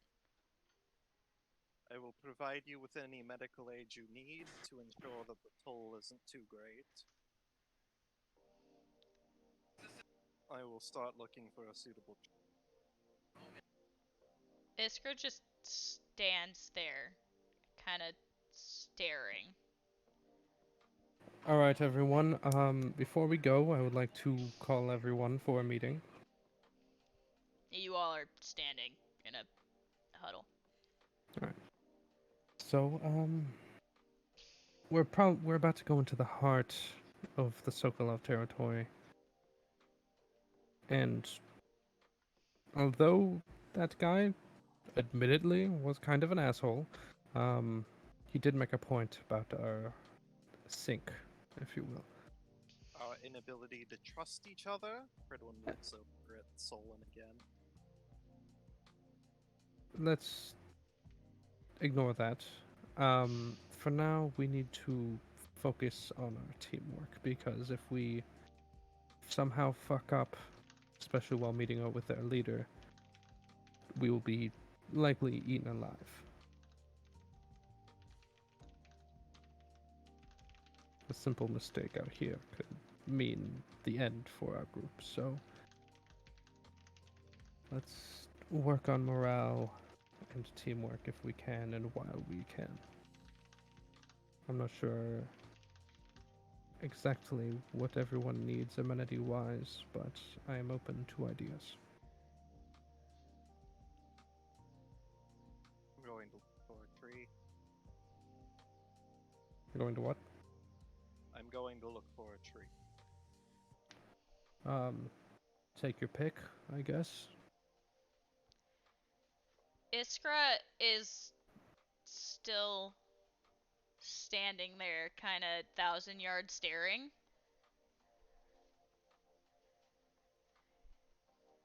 want to put my hand on like on her shoulder. You all right? She like jolts when you do. I'm gonna like take my hand off. Like, you good? She kind of staggers herself. She kind of turns to you at an angle where the rest of them won't hear very easily, and she says, "If I give you something, will you give it to my brother?"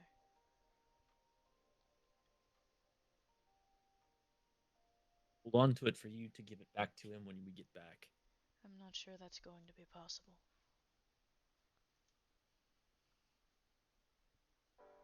Why do you say that? Let me see the paper. Hand it to her. She looks at the coordinates, and as she looks, the corners of her mouth move slightly downward. She grimaces. What's that all about? I know I didn't explain how the magic works. I'm not supposed to, but let's just say you might be making this trip by yourself.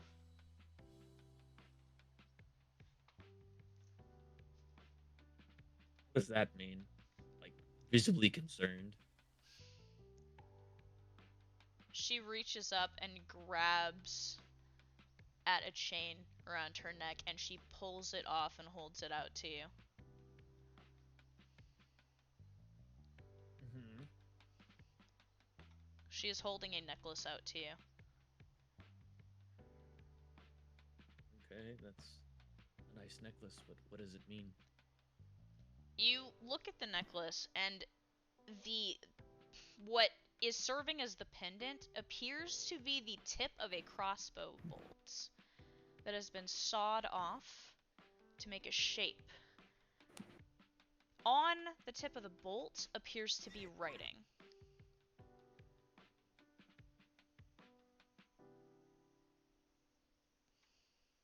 Would you like to take a closer look at it? Yes. You take it from her hands, and as you turn it over in your fingers, you see that they are initials and a date.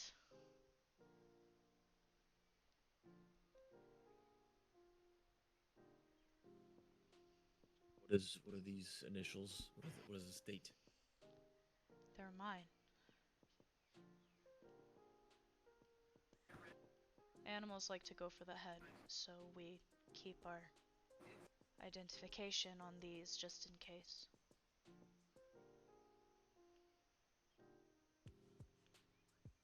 See.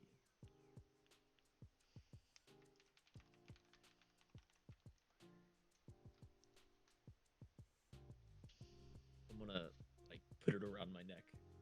Like, I assume this is what she wants me to hold on to, right? Yeah. She Yeah, asked I'm you gonna to put her- give that to her brother. Yeah, yeah. I'm only going to hold on to this for you to give back to your brother. You will make it back. You have my word. Don't make promises you can't keep. Especially when you don't know how magic works, she says, and she turns and walks away from you.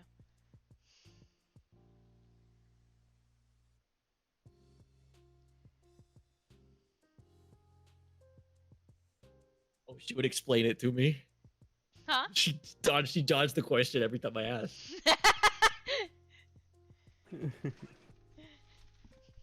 I mean, to be fair, she did say that she's not supposed to. Yeah, which is annoying.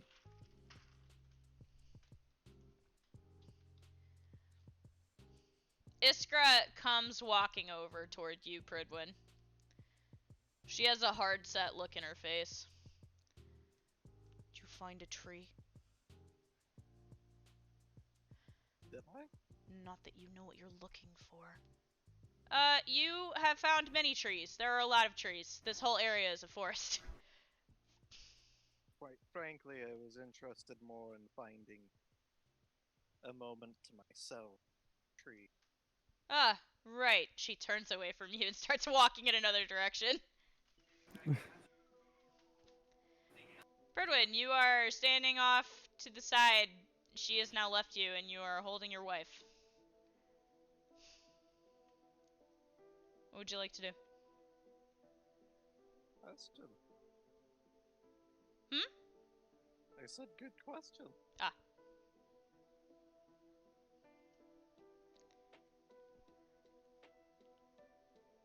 He's just standing in the middle of this, like, field of trees. There is movement in your arms.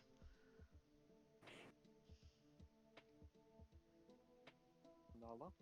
She finally rolled high enough to wake up. Her eyes open a little bit, and she kind of grimaces. Her face contorts a little bit. Why does everything hurt? I might have dropped.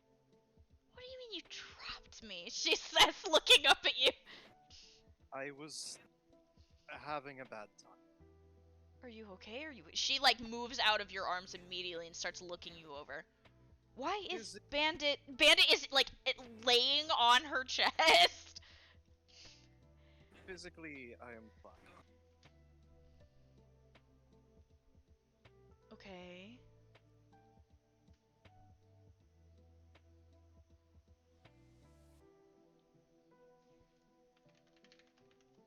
It turns out that Solon looked at the scroll while we were sleeping. And you're surprised by this? I wish that I was. I mean, we knew that at least one person, if not multiple people, were gonna try and make a move for it.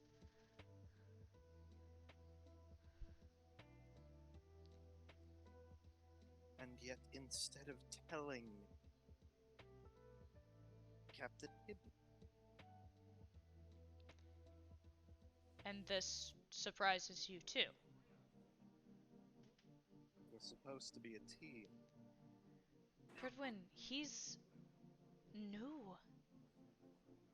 I know a little bit about what it's like to come into the group and be the odd one out. You, I assume, had the same kind of moment. Solon hasn't had time to build that bond. Yet I still tried to maintain the trust of my allies. Solon is worried about you.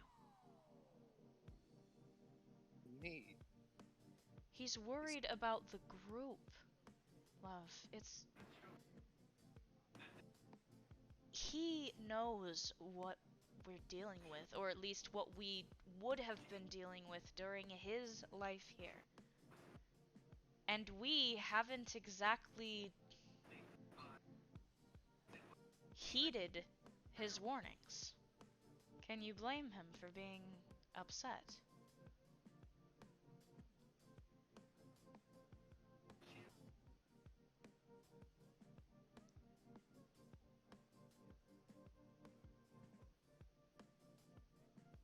But still.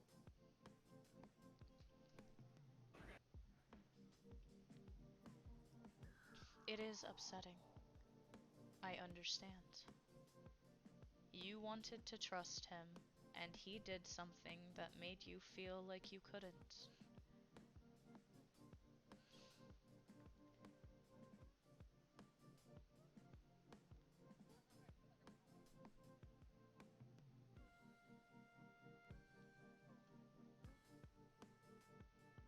Have you considered telling him how you feel about the situation? I think I've made it fun. By isolating yourself, she says, looking around. I needed time to think. Then I will let you think, she says, turning away from you. Thank you.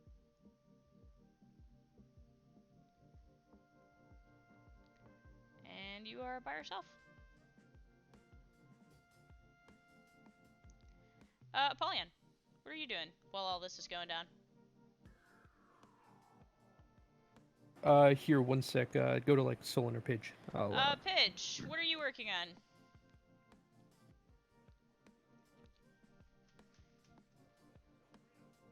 on?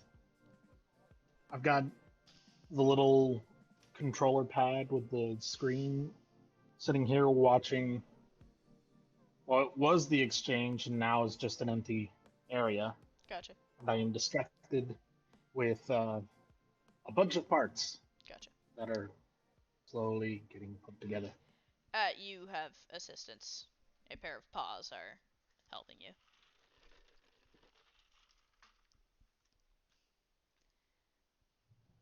Solon, what are you doing right now? Pondering what just happened with this crap. Are you pondering your orb or the scroll? Yes. Pondering where the scroll would have been. You know what? Didn't he throw the scroll on the floor? Yeah, he crushed it and dropped it. Damn. I was gonna say maybe we could just use it as parchment, and if we come up with any ideas on how to kill, It's still paper. He might have just he destroyed the, Yeah, the he ribbon. just broke the metal casing on the scroll. You know what? I'm gonna pick it up Good. pick it up. and keep it. Yeah, Pick keep up it. the bent scroll casing. Maybe you could use it. Maybe we can make our own scroll on ways to kill a beast. And I'll do it myself. God bless. I'm gonna. We're near the the 2-story building, right? Or like anyone? Say what? We're near the building where we initially met him, right? The first time. Yes. I'm gonna go Near the open bathroom. Yeah, the open concept bathroom. I'm gonna Yeah. go and chill in the bathroom. You are chilling in the bathroom. It is. Yep. It is a abandoned bathroom. The counter's nice. Admire the vinyl.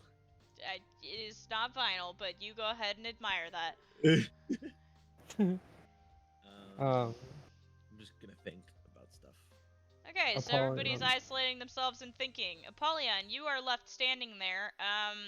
You notice Pidge and the Red Panda are off to the side doing some fuck shit, and Liam and Minerva have kind of isolated themselves away from the group, and they're very standoffish. Like, they seem uncomfortable. They're not talking to each other, but they're keeping very close to each other.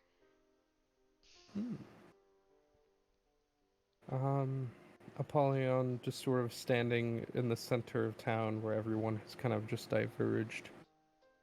He leans down, grabs a stick, and just starts drawing in the dirt. And he's gonna talk to Abaddon. He says,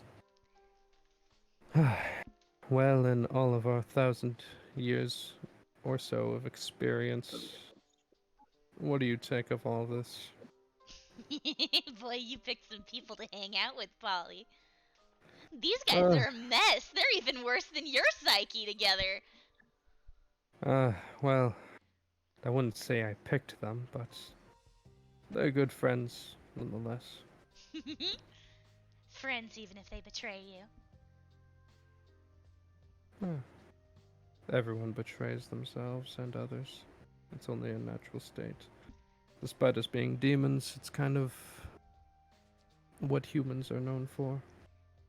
It is. Surprises me that you want to keep company with them, but, well, when you consider the other options, it's not much better. Well, Pridwin has been the only helpful friend I've had in a long time. And he's losing it, too. He's almost as bad as you are. I won't let him get to that point. What are you gonna do? You can't even stop yourself. What's with you today, Abaddon? I don't know what you mean. You seem different. Me? No. You've been awfully quiet since we've gotten here as well. Not like you listen to my opinion most of the time, anyway. I take it into consideration.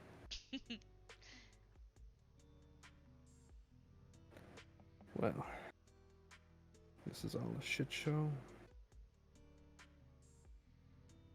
I just hope they can all make it through this.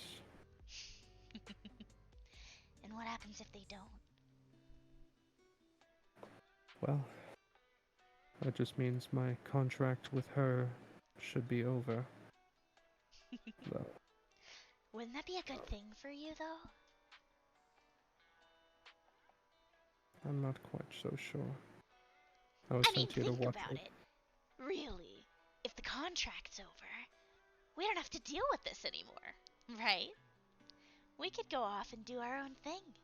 Just you and me. We could Do go you- find that little buddy of yours wherever he is. Do you really believe that?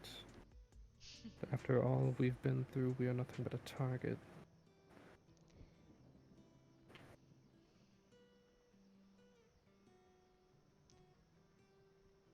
We go off on our own again. Some other poor sod is going to try to use us for their own gang.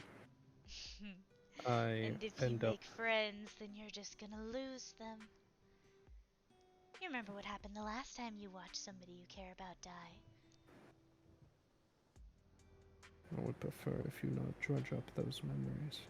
Why not? Abaddon. It's fun. You really don't seem to understand your position, Abaddon. Roll me a perception check. I will. That is a 16. Roll me a wisdom saving throw. That is a 17.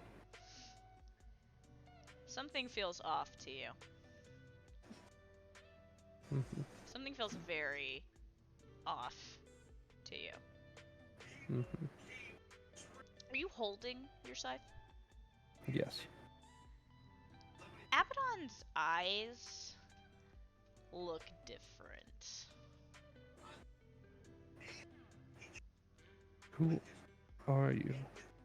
What are you talking about? You're not my Abaddon. Was Abaddon ever really yours to begin with? She was my companion. The only one I've had since our fateful encounter. Who are you? The smile beneath the eyes slowly just widens. Not in the maniacal sense like Abaddon's does, but this one is just nasty. Would I be correct in assuming Yaldabaoth, or maybe something different? Who's to say?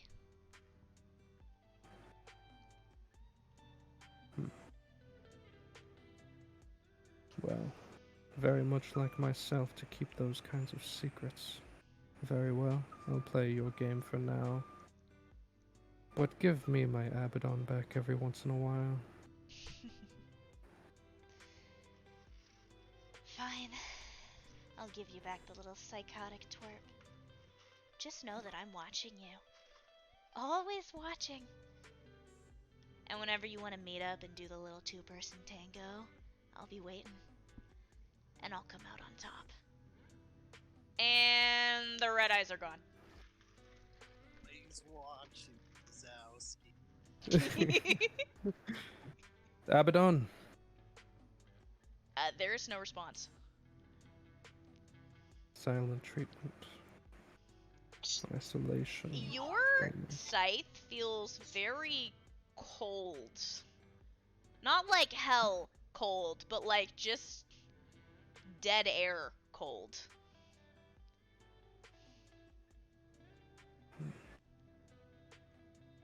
I'll bring you back, Abaddon. Would you like Mara. to do Oh, anything? wait. Referring to... The scythe. Yes? Let me think. Um, he's going to feel it, trying, specifically trying to test whether it's the same scythe still. You know every nook and cranny, every inch of this scythe, like the body of one of your lovers. Like, this is your scythe. But the energy is off. I was thinking, does it resemble Abaddon Yes. or what the scythe used to be? It resembles Not Abaddon. like, not physically, but I mean like aura-wise. Aura-wise, it resembles nothing.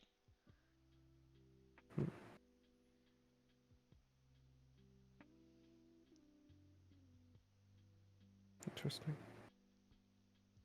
He's going to resonate with it. You try and resonate, and it's like you're getting a muffled reverberation back.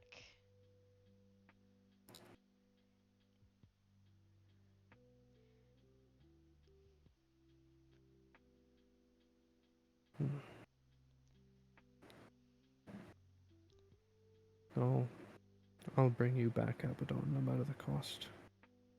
For now, I have to quell these poor fools.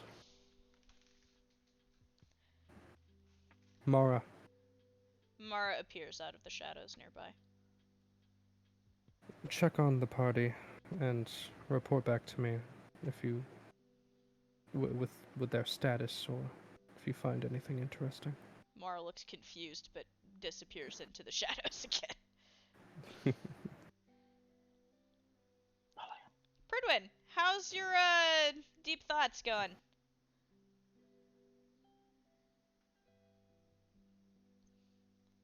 Oh, it's by your chair.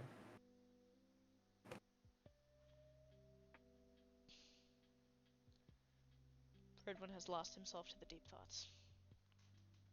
He's lost himself. He's going almost as schizophrenic as Apollyon. Oh, Jesus Christ. Solon, how are you doing? Motherfucker! Yes? Oh, now You're you. here. There he Yeah. is. Yeah. I've been talking. Dab. Well, I hear you now. You sound just fine. You can go to Solon. I'm gonna try and figure out what's going on. You sound good right now. Weird. All right. Yeah. So Are you on your phone or your iPod? I'm on my iPad. Weird. Maybe you try using your phone? Nah, maybe change the thing. See if the audio... I don't know. It sounds all right to me. Anyway, Solon. Solon, how you doing, buddy? Solon's having deep, isolated thoughts in the bathroom. Birdwin's having deep, isolated thoughts in the forest. Iskra's disappeared. Pidge is building something, question mark. Pidge, how you feeling? Just calling over. Hello? Hi. Hello. Can anyone hear me? Yes. Yes. Pidge is trying to nonchalantly, discreetly call Apollyon over and failing dramatically at it. Oh, yeah, if Apollyon, you wanna- Pidge is pantomiming to you. All right. He acknowledges and he walks over. Hey Apollyon, I need an opinion of a cat. Okay. Just shoot. Can you hear this? And I press a button Roll me a d20. on the. Okay.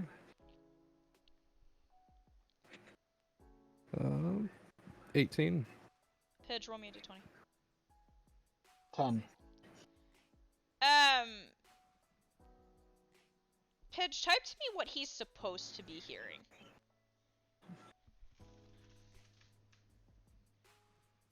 And I will tell you what you hear. All right.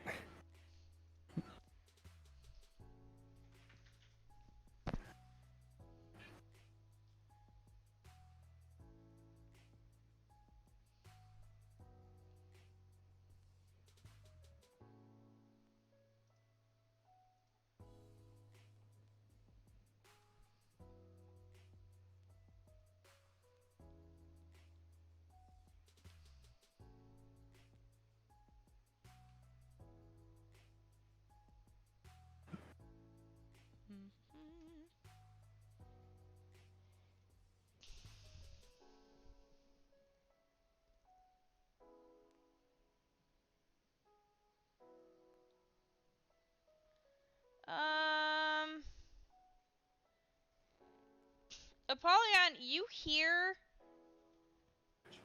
almost like somebody hit a glass, like a wine glass, against a piece of wood, and then Mhm. immediately was like, oh shit, I just did that, and then tried to stop it.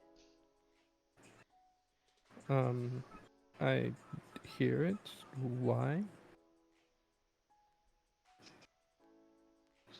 Paige mutters to herself a series of colorful curses and gets back to working. Huh. All right. Thank you for your help. Very well. You're welcome. The red Apollyon. panda beside her just looks at you, gives you a thumbs up, and then looks back down at what's going on. All right. Apollyon's gonna walk back to where he was and just crouch. Yay. Pridwin, are you alive again?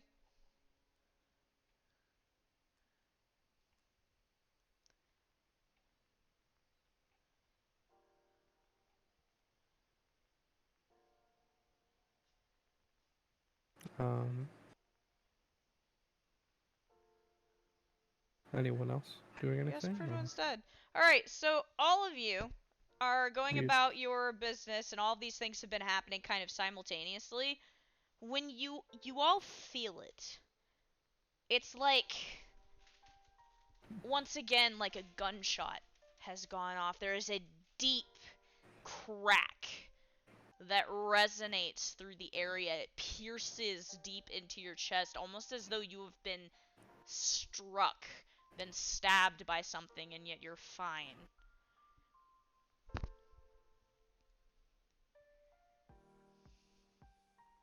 I hope that's the portal. You have heard this sound before. Memory. Yeah, go ahead. That is natural 20 to remember what the hell that is. You immediately, your vision is filled with a flash of a memory, a moment from not long ago when you walked forward and you saw Iskra in a rather poor state. Mara? You do not see Mara anymore. Looks like I have to do it myself. He's gonna walk towards where Iskra went. So you start following in the direction Pridwin went. You see Pridwin kind of standing off by himself, looking moody.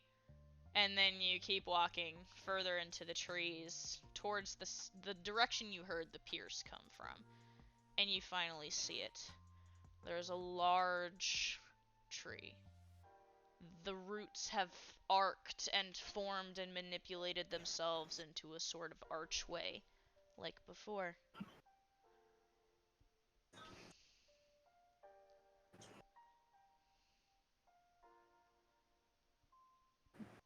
Well, looks like you did it. Are you okay? You speak to Iskra, but she doesn't speak back to you. I'll take that as a no. She is not laying face down this time, but she's actually at the roots, and she's got her fingers in a weak hand. She's collapsed by the roots, but she's got her fingers on the root system, kind of at the base of it. Mhm. There's a soft reddish glow to her eyes.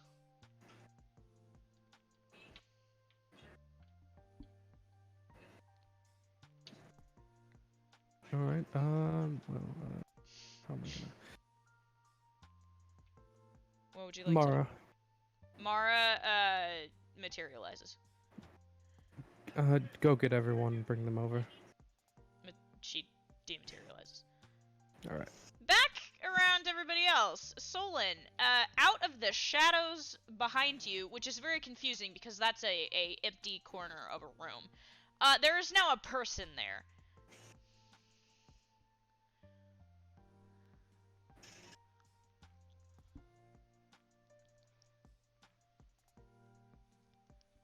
Oh. I'm muted. Yes. Hi. That's what that is. Mhm. Hello. I'm gonna get up very quickly from the toilet and ask, "Who are you?" The toilet. I would like to add also, Xavier has been in his weapon form this whole time. He has not come out of weapon form. You've had to be lugging him around or had him in your back holster. Mhm. So he's just with you.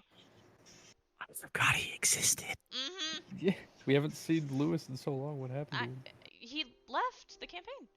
He did? I don't Did I remember not that. tell you that? Oh, Yeah, he started college. damn. All right. So I'm hoping he'll be able to come back in for some sessions, which is why I'm doing my best to keep Xavier out of the way and okay. Yeah. But yeah, Which so is why I'm trying to force the issue of getting my weapons back. yeah. So anyway, he's just on your back. I just didn't want you guys to think he was like missing and me doing something devious. He's present. Mara is now standing there and she looks at you and she goes, "Apollyon wants you." And then she disappears. Pidge and Pridwin, you both get the same treatment.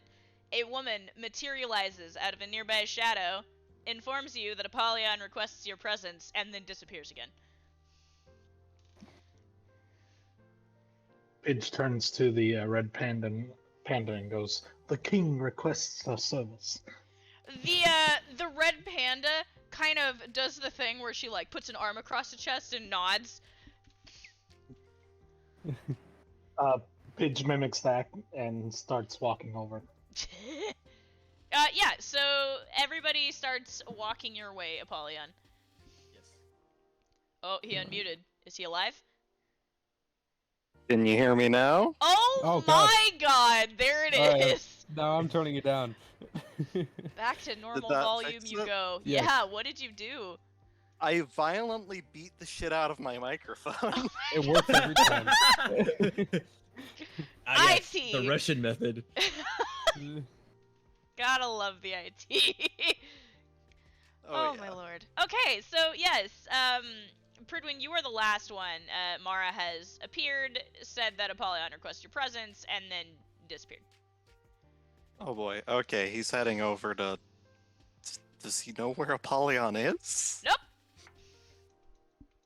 Did he hear the crack? It is, yes. You did hear He's the heading crack. over that way. And you have, the others are kind of going, so you can kind of follow them. All of you, approach to see Apollyon. Apollyon, what are you doing? Standing over Iskra. Yeah, so Apollyon is standing over what looks to be a body.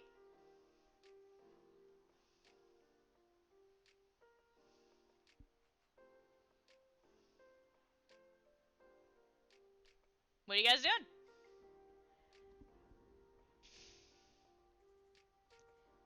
Oh, Redwin's immediately going to try and provide medical assistance. You walk over and see Iskra laying beside the root archway. Her hand is reached up and is pressed against the bark. And it almost looks like, as you're examining, that the bark and her fingers are merged. Like they're melted together somehow. That's gross. Her eyes are glowing red, but she appears almost catatonic.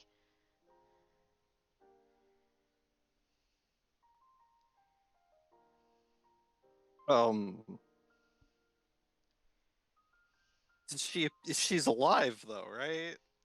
You're not sure. Can I make a medicine check? Go ahead. I mean, I'd hope with a 19 I'd be sure. You sense that she is breathing. What an awful song to come on at this point, Jesus. Oh dear. Fucking numb little bug. Oh no! Oh. Solon, you're also here. You want to do anything? I imagine that I'm walking up, seeing what the fuck's happening, and just sprinting and like sliding on my knees. What the fuck happened? She's opening another gateway.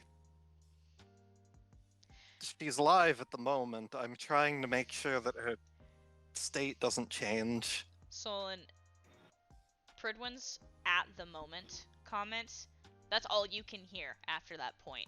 It's just at the moment on repeat bouncing around your head. I need you to take a A madness buzz. token. Oh fuck. Just take one. Or do I Just have add roll it to for your page. Okay. I don't think I have a madness section for you yet. Here, I'll just put it No, here. I'll add one. I gotta pull it up. There you go. I got you.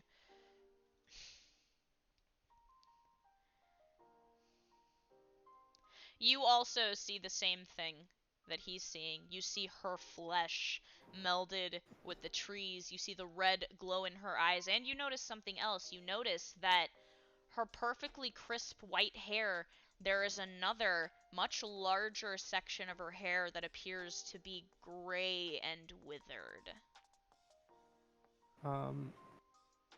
Seeing this scene, how's Apollyon feeling right now? Not good! Mm-hmm. Yeah, you're also gonna take a madness token. Oh, great. Uh-huh. I'm gonna screw myself, but I think I need to take 2. You want to take 2? I think I should take 2. I One, because will I see not her. stop you from taking 2 madness Well, points. yeah, I will justify it, and you tell me no or not. Okay. I see her. That's 1, Uh-huh. and I'm losing someone else that's important to me. Flashing back to the incident. I mean, I was right. gonna, Yeah, no, I know how that feels. I was gonna count that all as 1, but I mean, if you really I- want to, I- I'll give Okay, you fine. 2. If you want to count it as 1, I don't know how madness really works, like how you calculate that, but I'm just I count it by situation. Like, it takes a very Okay. severe situation to give you a madness Yeah. point. okay. Then we'll just do 1. I didn't know how that mathed out. The math ain't mathin'. The math ain't mathing. Yeah, Apollyon is edging closer and closer to the brink. You're not doing good. Also, this is worse for you, Apollyon. Not only does this have a madness token effect on you, but the current madness you are suffering from,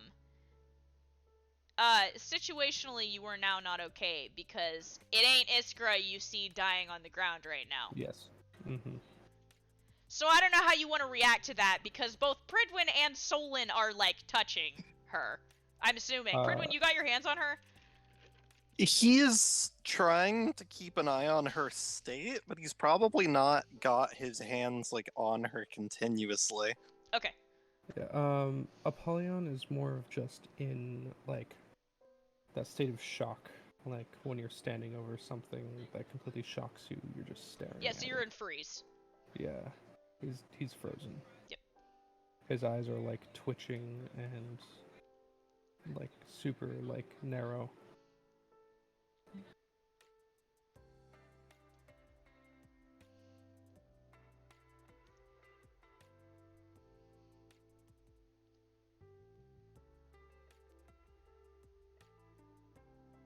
Yeah.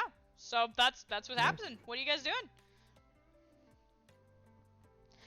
There is currently a tree archway in front of you. Iskra is not moving, and all of you are gathered together.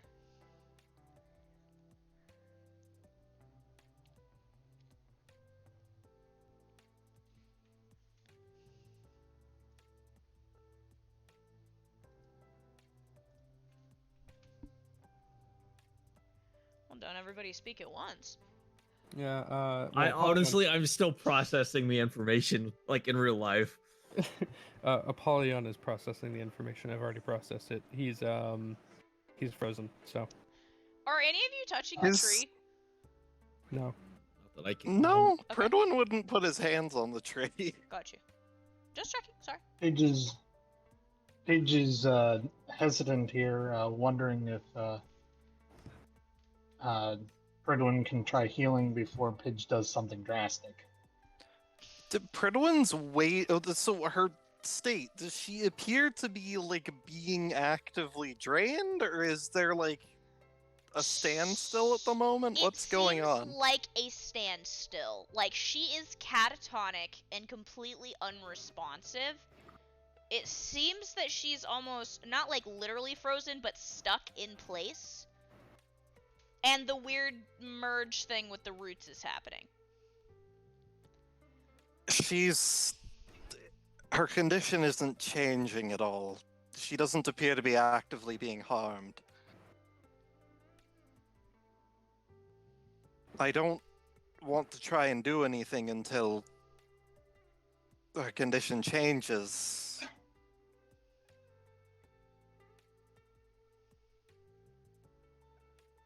I can't lose another one. She better not die.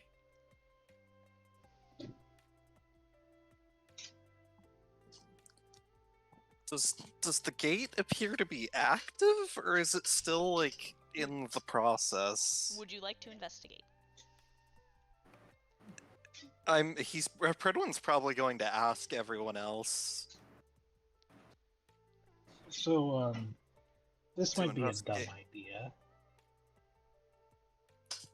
If you want to hear it.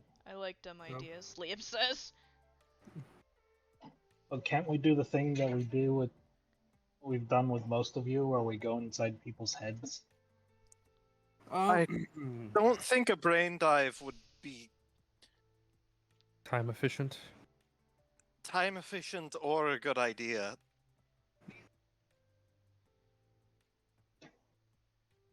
Apollyon Like I said, disappears. Wait, dumb idea. oh shit. And he's gone. Fades into the shadows. Oh, Apollyon's gone. Mhm. Oh, for the love of God. There it is. Minerva sighs and walks toward the gate. The archway and the roots. I think it looks the same, doesn't it?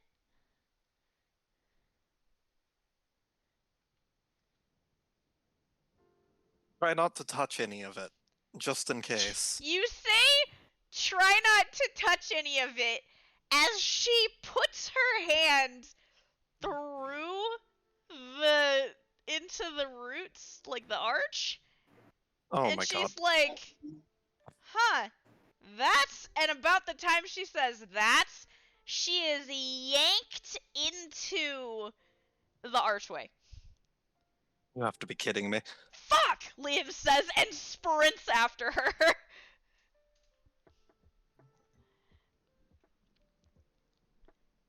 Everyone, please Yeah, get through the gate.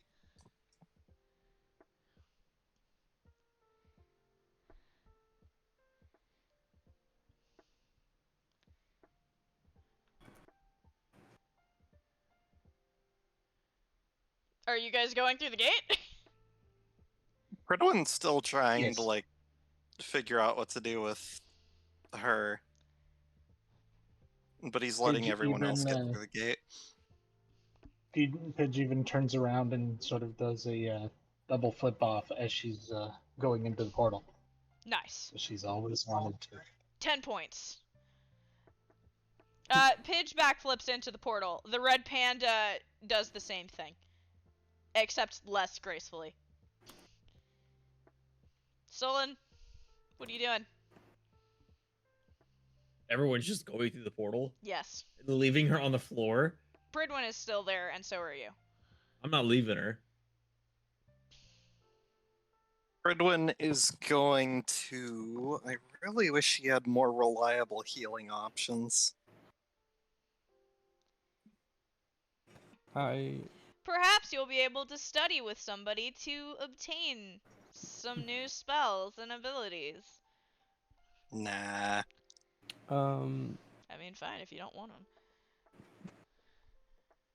For Apollyon.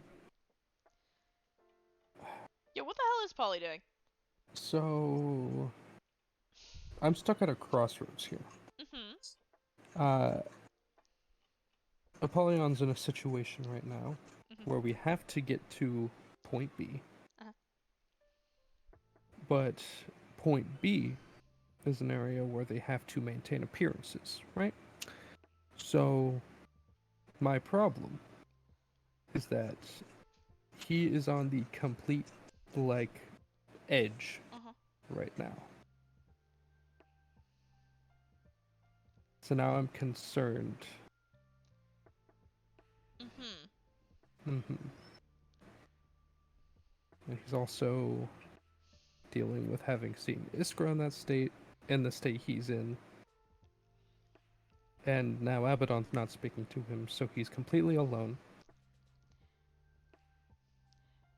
Right now, he's like just I wish that hiding. you would remember things because, like, there's an easy fix for one of those. Yeah. However, Apollyon doesn't remember these things. So right now I'm stuck at a crossroads right now. He's back where he was before, Uh-huh. sitting in the middle of the area. In the middle of the... Like, where the group was earlier? Yeah. Okay. Roll me a perception check while you're there. Alright.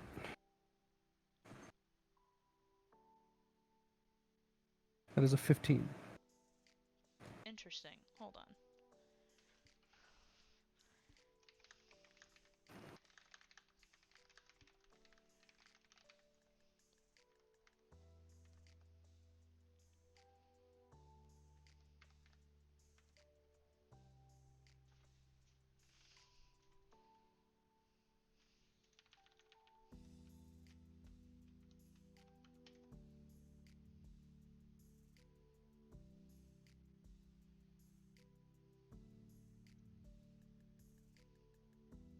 It's very disjointed. Huh. I understand what it says. Excuse me? Huh?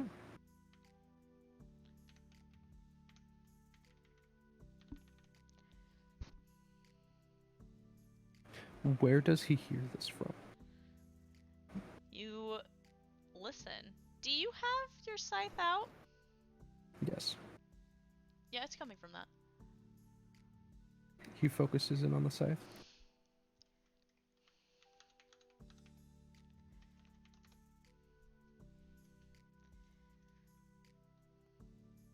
He's going to enter his own inner room, which he has not done in a long time. There you go! Immediately, the second you get into your inner room, you hear screaming. Like, awful, disjointed, almost like the sound is moving through water.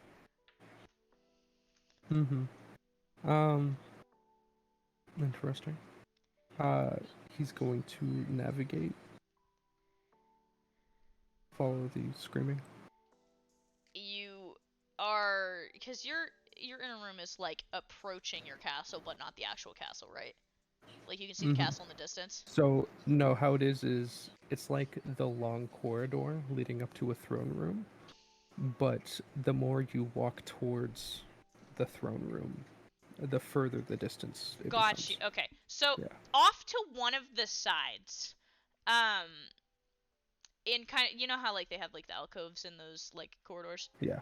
Okay, Yeah. in one of those alcoves, the screaming all of a sudden as you're walking, it's kind of weird because it's almost like the throne itself. Like it gets further away and comes back, Mm-hmm. and then all of a sudden it's right in your right ear.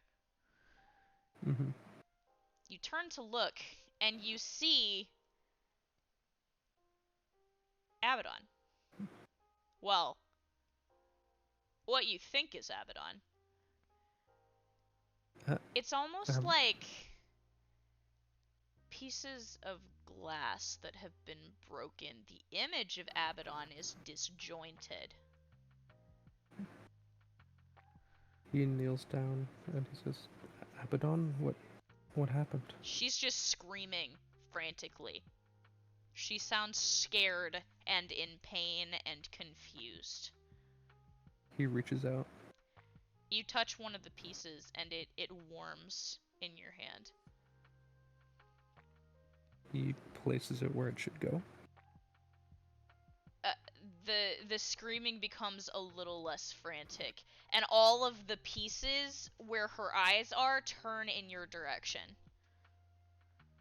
He begins putting the pieces back together as best he can. As you are placing the pieces back together, they slide into place and merge. Abaddon.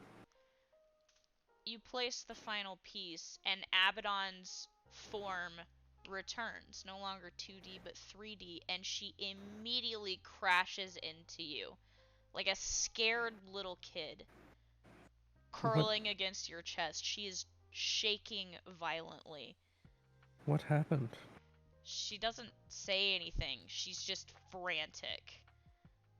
He picks her up and carries her. She seems smaller somehow than usual.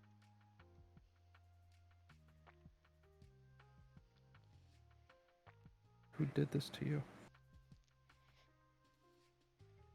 She opens her mouth but can't get anything out. You hear the first syllable, and that's about it. Alright, I know exactly who did this.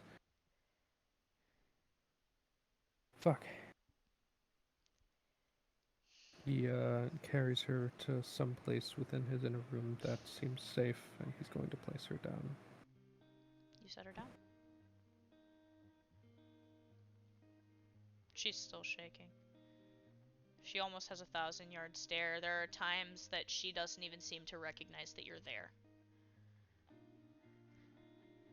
Quick You're pause on safe, you. Pridwin, you and Solon are by Iskra. How y'all doing? I have a theory.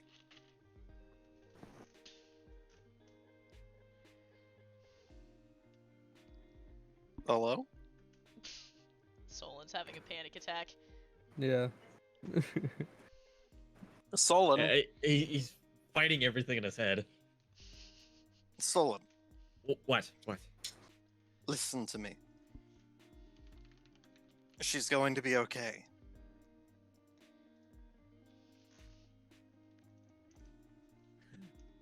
Understatement. She If- better be. Can't lose another one. We won't. If I were to assume, since this is a longer range gateway than the others, she has to hold it open. Which means once we all get through, she'll be alright.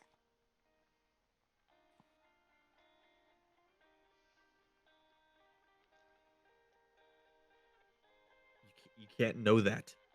Everything in my head said we walk. We take. I knew we shouldn't have teleported into their territory. It's evil. I felt we should have also, but she didn't exactly tell me she was going to open the gate. Yes, but I've known her the longest, and I knew she's stubborn, and I knew she would try something like this. I should have stopped her. This is on me again. Solon? I should mention, Pidge did a backflip into the portal. 10 points. 10 points. And the red panda also did. Less gracefully. It was like an 8-pointer. Listen. It's done. We can't change it. It was her choice to make. All we can do is do the best we can.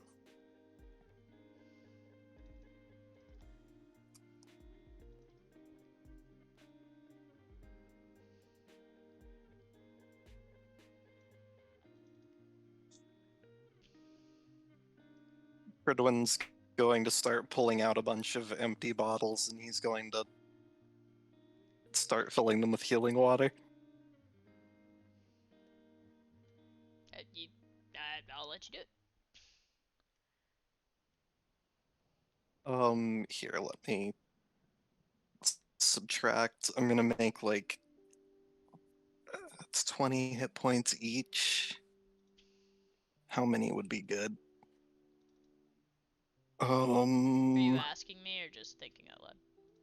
Yeah, I'm thinking out loud. Gotcha. Because I can make a bottle for 3. Um.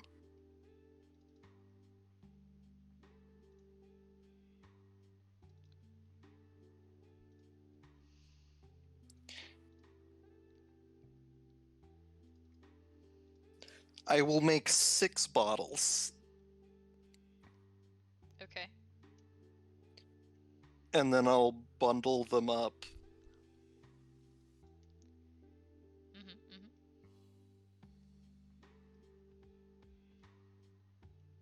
And hang on, let me subtract my AP.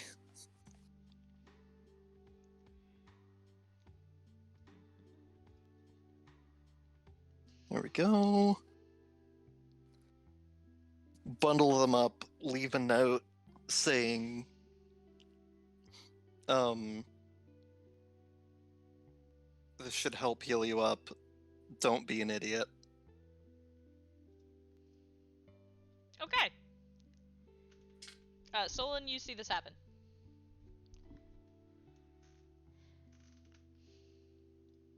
You go through. I'll catch up. Don't do anything stupid. Sorry. And don't try to rip her out of the tree. Would that qualify as stupid? With a little smirk. That would qualify as especially stupid.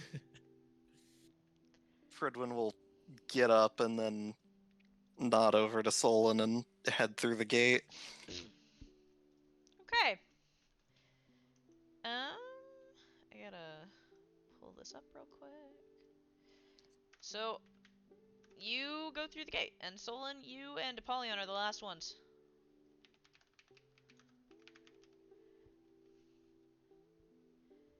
Are you gonna go through or are you waiting? Well, Apollyon's not by you.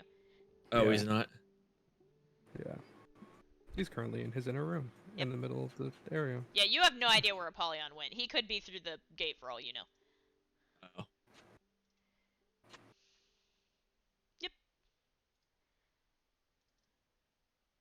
So, Solon's going to take his cloak off and put it around her so she doesn't get cold.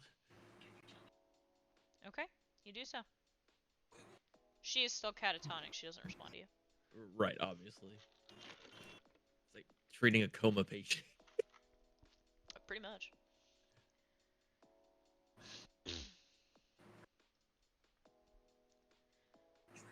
Are you gonna go through? Not yet. I'm thinking of thoughts. Okay. You continue thinking of thoughts. Apollyon. Yeah, I'll get shit straight. Yeah, Apollyon's still processing.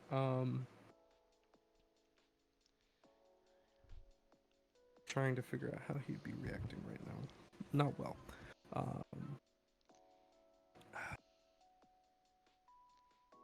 Fuck.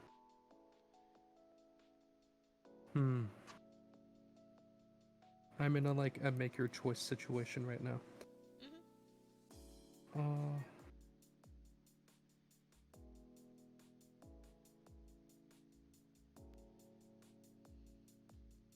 Fuck.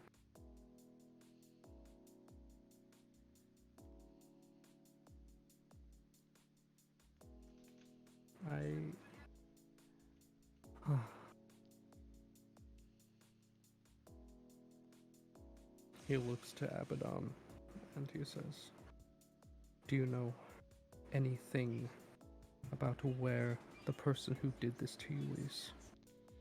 She going to shakes her find head no. If only I can make them know my presence so I can take what they stole from me back.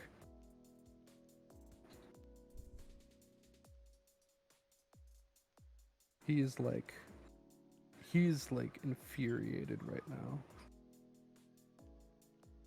I believe it. Yeah, he's like silent but a sort of aura around him radiates with just pure rage.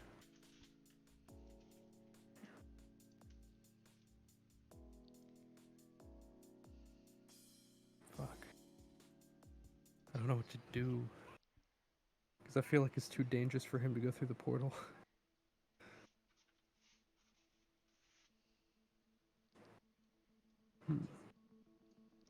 But not going through the portal would mean you cut yourself off from the rest of your party. I know, and that's the problem I'm facing right now.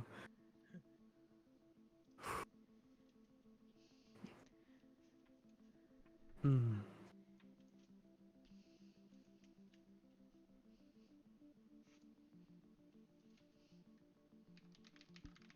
Whatever you are resting within my mind, show yourself. You get no response. In fact, it doesn't even feel like anything else is there. It's just you and Abaddon. Or what's there of her.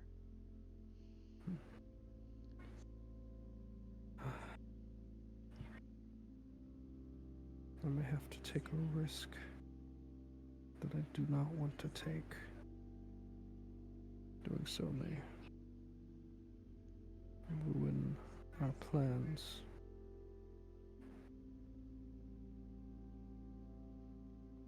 Otherwise, we will be left here alone in this madness.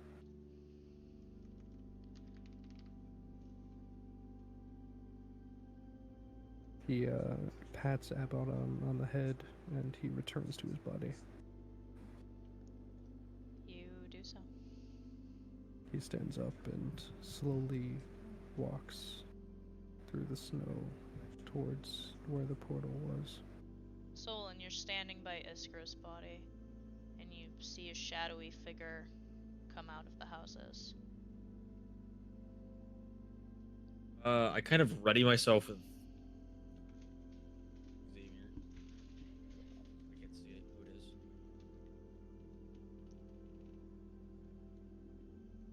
Apollyon continues walking.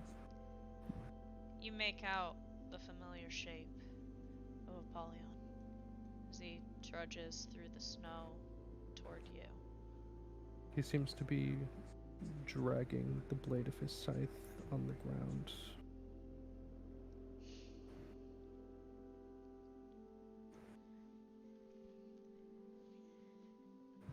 You get to the portal.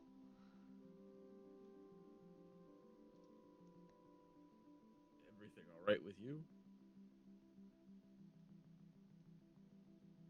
Yeah. And he walks in. You enter the portal. Solon, you're the last one. What do you do? I'm gonna stow Xavier back on the backpack and look at Iskra. She still hasn't moved. I'm gonna like look her in the eye as best as I can. I know they're glowing, but fast. Hmm. I'll never understand why you came after us that day, or why you begged to have me saved when I probably deserved death that day. And I still have not been able to repay that debt. But I have not forgotten the deed you've done for me. Nor will I ever remembered it every day since. But you better not die. Cannot lose you among all of the other losses that are on my conscience. I can't do it again. Cannot lose another due to my ignorance. There were other ways we could have done this. But don't lose yourself because of it. Stay alive for your family. I'll come back for you.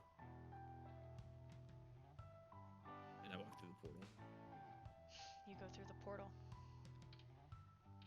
And as you get through it, there's another rumble from behind you. And you are spit out, like the rest of your party, into an entirely different atmosphere, almost. A different climate than you were in just minutes before. All of you are standing there together. Standing next to this tree, and you hear the running of water. And in front of you, you see this. A castle built into the side of this mountain. Water draining over the rocks and crags, moving through the castle and dipping off over the sides of the cliff. Apollyon, as he exits, looks away from the party and raises his head, gripping Abaddon tightly.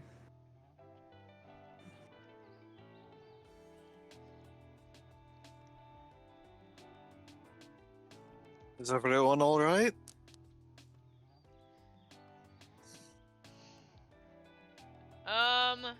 You hear Liam say from the side. I don't want to alarm anybody, but we're not exactly alone. You hear somebody else finish. I was going to say not in Kansas anymore, but sure, let's go with that. You turn to look, and you see this figure.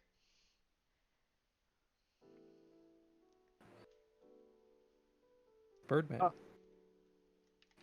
Quietly, Pridwin will say, "That is a bird." The bird sighs.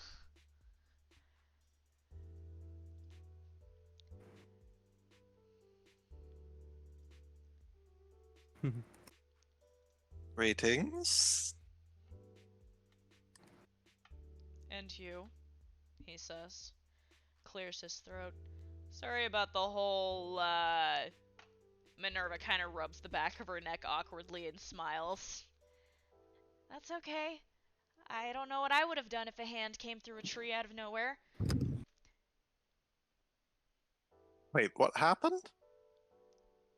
See, it's kind of funny, Minerva says, turning to look at you. I stuck my hand through the root arch thing, and then he was here, and he saw my hand come out of the tree, and he grabbed it. And then he pulled, and I came out of the tree and kind of landed on top of him. I see. Liam is grumbling to himself. Pridwin kind of chuckles. Well, I was told to expect some people that weren't, normal. He clears his throat. But I hadn't expected you so, soon? We move quickly. Boy, I'll say. So, yeah, he says, really awkwardly. You get a good look at this guy, and he seems kind of young. In fact, some of you get the sense that this person might be younger than you are. Well, that's not a hard thing to do for Apollyon. Yeah, Apollyon always feels that way. Everybody's younger than Apollyon. Yeah. Crotchy old man. Well, I guess I can tell everybody that you're here. It's gonna take a little bit of time to get things set up. I mean, she doesn't meet with just anybody. So, I guess I'll take you, back home? He smiles awkwardly. That would be very nice. Thank you. Right, this way. And he spreads his wings and then he stops and he goes, wait. You can't fly, can you? No. Used to. Right. Still Follow me, working on it. he says, and forces his wings back down. And he starts walking. Y'all going with? Follow. So you notice that there is a little path that kind of snakes around the side of the mountain, and sometimes you have to jump over sections of this stream that is, moving all around you. And he's hopping along, and as you guys are making your way towards the castle in the distance, he looks back occasionally and says, "So I guess I should lay out the ground rules. Be nice." He nods a little. Like, really, really nice, okay? Just, like, manners. You know what manners are, right? Like, I've interacted with people before, yes.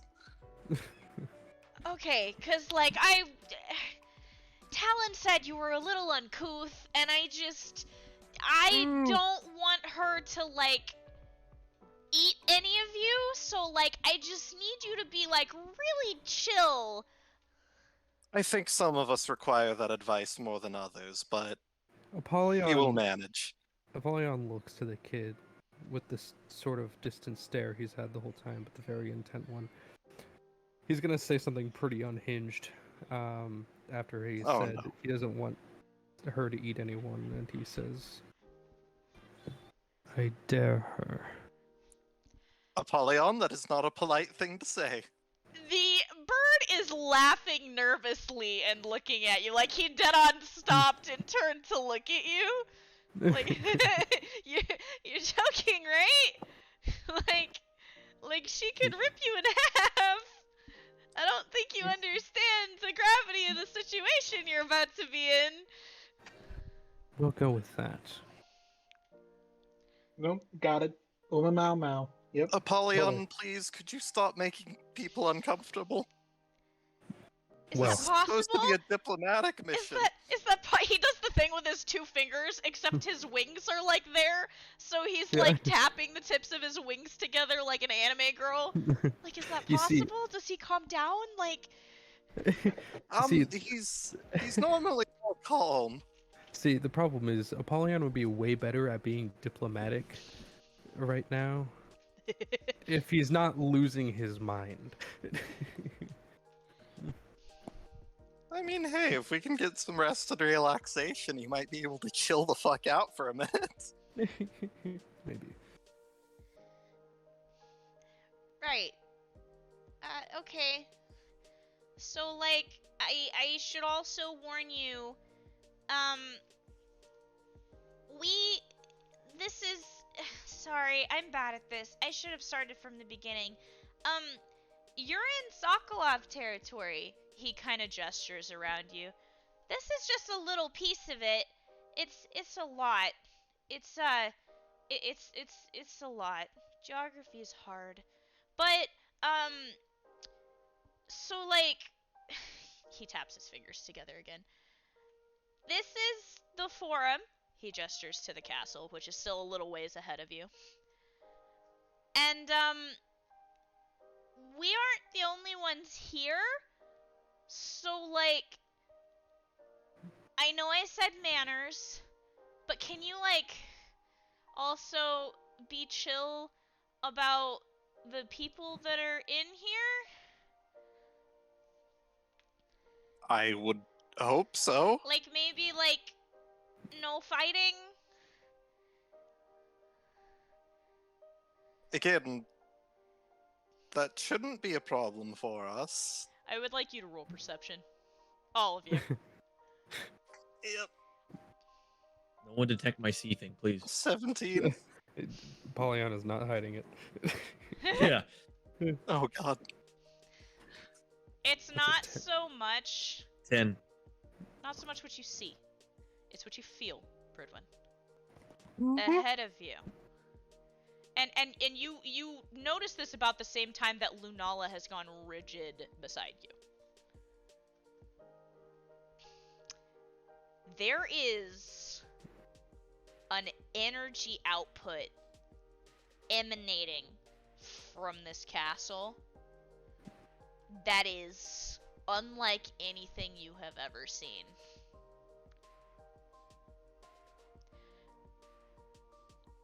Does anybody here have soul perception?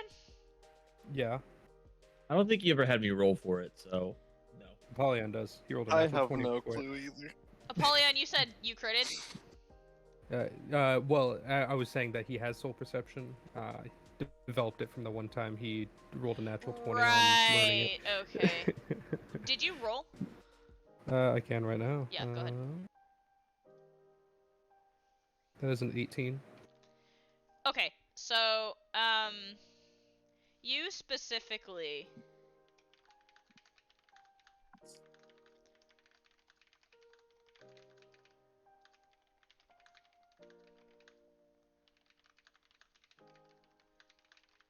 Oh, There you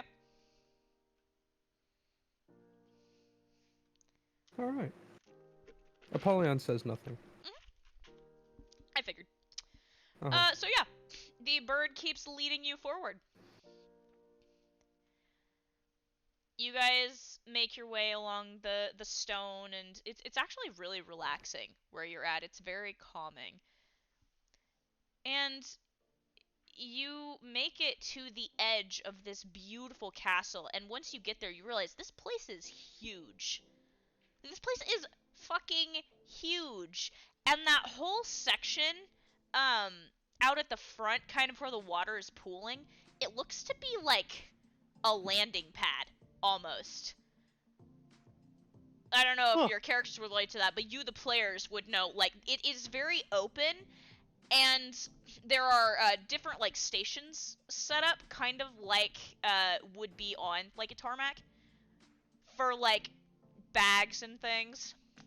Yeah, it appears to be some kind of, like, helipad or landing station or something weird, very open space, and then the castle stretches on up in, it's actually into the side of the mountain, not just like sitting out away from it like the picture shows. Like, it's actually built into the mountain, and the water does flow into it at various points and moves through it and under it. I It hope is you don't get too many stunning. rock slides.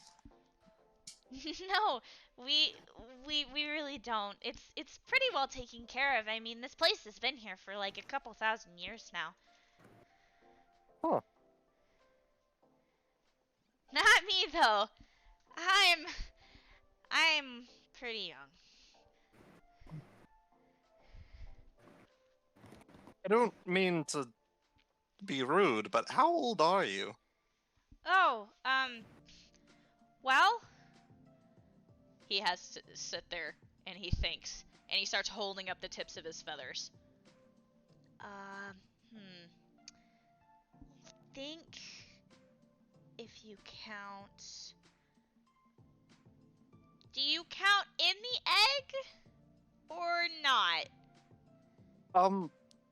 I believe you don't? Okay, then I would say 15. Hmm.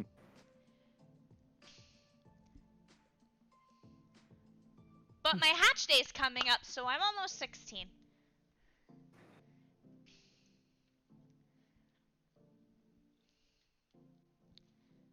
He smiles at you, kind of proudly. Wonderful. Right, so, yeah. I guess welcome to the forum. Um, the others are inside, and it's really big, and you can explore and everything. Just try not to, like, bother Cause, anybody, or... cause any trouble? Yeah. And if you need anything, I'm Astern, and I'm supposed to watch you He nods.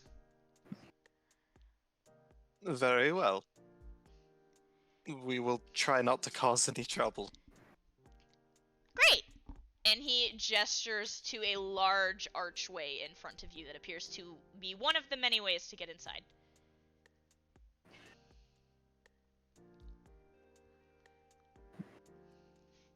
Well, shall we get going? Lead the way. Minerva kind of smiles awkwardly at the bird and walks inside with you. Liam kind of wraps his arm around Minerva and just narrows his eyes at Astern as you pass by. So you guys enter into this castle, and it is stunning, the architecture. It is somehow ancient and yet new. Like, it is ancient styled, but it's so well maintained and taken care of that it almost looks brand new. And you guys have entered into Inessa's Forum. Hallways and hallways. Imagine you all have seen Avatar: The Last Airbender, right? Mm-hmm. Okay, Sokolov is the House of Wisdom, and Inessa's Forum is a massive library that holds millions of books. These two pictures are just some of the many locations that you can see within this place. Hope there's not a giant owl ghost that tries to kill us here. I used to have one like this. You had a library. You think a thousands of year old demon king would not? You don't strike me as the kind of person who enjoys reading. Oh, no, I love reading.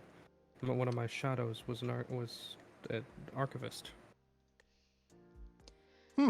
So, I never would have guessed. as you guys are walking through and starting to get a feel for that, I mean, it's just hallway after hallway. You could get lost in here very easily. And you see a variety of different people studying, reading. Some of them are sitting in like windowsills that look out upon the beautiful waterfalls. There is that section.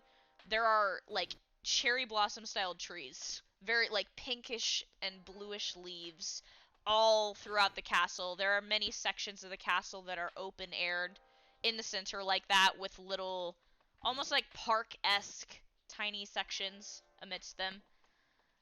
There are a lot of people in here reading, chit-chatting with each other, minding their business. Some of them give you cursory glances, but when they see Astern, they go back to what they're doing.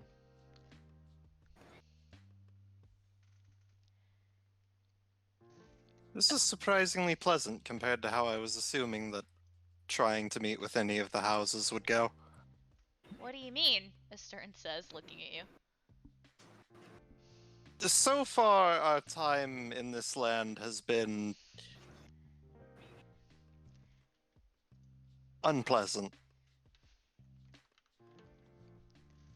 As you guys are walking, Astern you see the feathers on the back of his neck and around his head fluff up a bit, and he goes, "Oh, oh no!" And he takes a sidestep, behind you, Bridwin.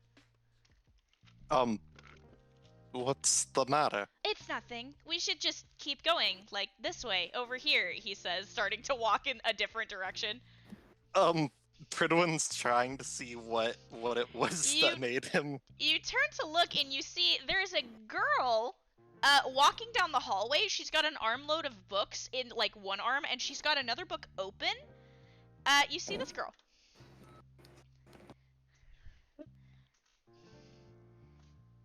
She keeps walking without realizing that you all are standing there, and she literally walks into Apollyon. Apollyon looks down at her. Oh! She looks up. Mind you, she is like half your size. Yeah. Like, she's like 4 foot nothing. She adjusts her glasses, like puts the book on the top of the pile, which she can barely reach, adjusts her glasses a little bit, and peers up at you. Wow. You're big. Huh.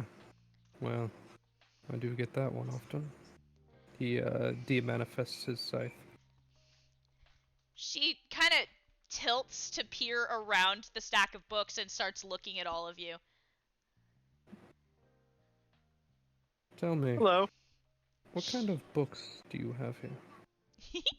You look at the stack, and you see, uh, okay, so starting from the top down, you see, a first book titled "The Best Way to Eviscerate Your Prey." There's one underneath of it that goes, top 10 ways to grill a Haversham. You see another book that says the species of brain. It's a type of frog. My brain is not working. It's like it's such random ass things. I like that first one. That was a classic. I read that a long time ago. It's really good, right? It is. I'm not done with it yet. It's a very good one. I think, which one was it? Chapter 48. That one was easily the best.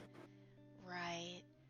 I just don't understand how you're supposed to get through the plates on them. They make it sound so easy, but my little flimsy arms could never get a talon in there to rip them open clean like my dad could. Want to know a little secret? Yeah? That's what magic is for. With just the slightest bit of magic, you can tear through any sheet of steel. I'm gonna have to tell that one to Amber. She'll love that. As she's talking, Pridwin, Estern has tried to make himself as small as possible behind you. Ridwin is actively trying to keep Esther in view.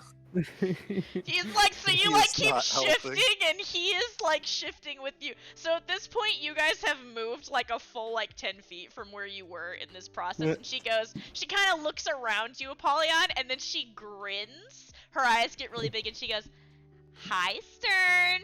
His feathers fluff up even more.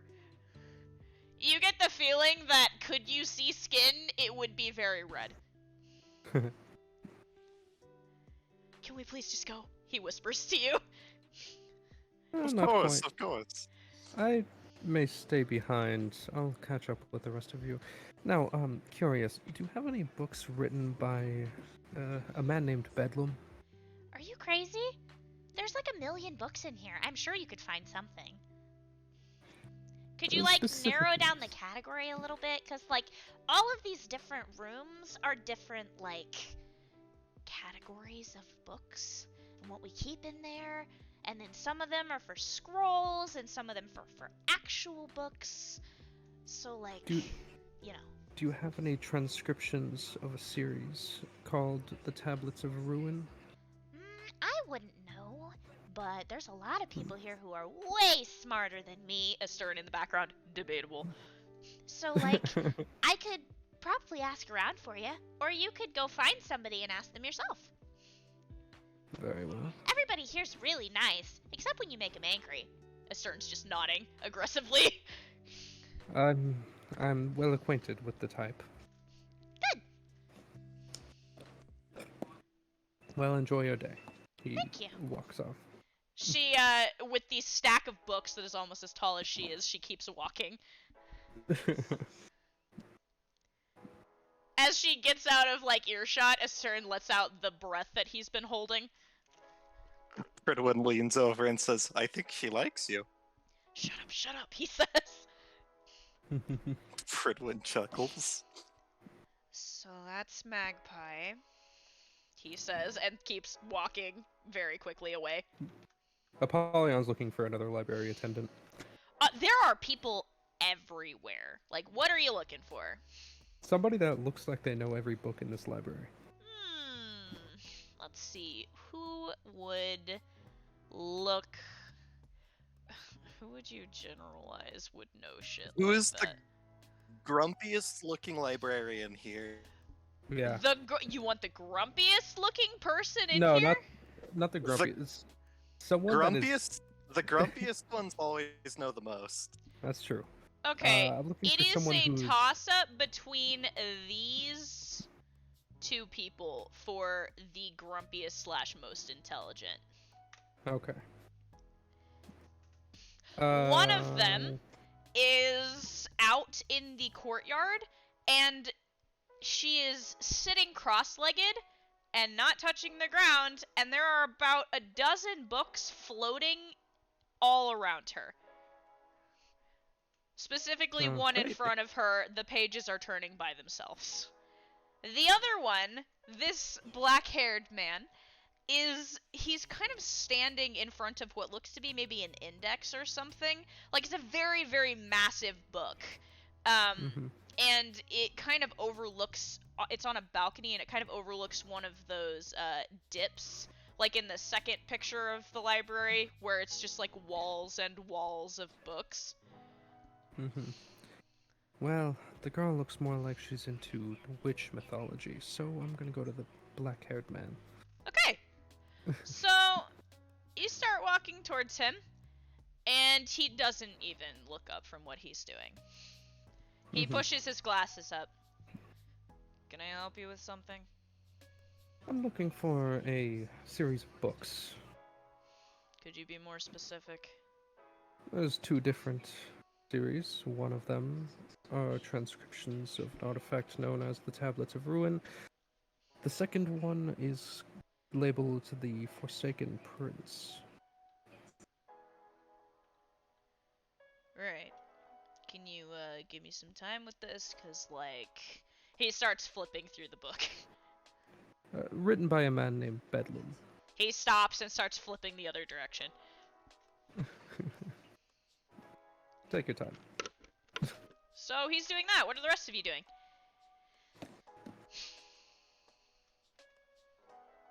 Good question. Like I said, you see that guy, you see the girl with the books, you also see, who else is visible to you right now? You see this person, who is currently sitting in a windowsill, reading. You also see a little girl. She is in another courtyard nearby, and she appears to be practicing weapon forms, or like movements, on like an invisible target.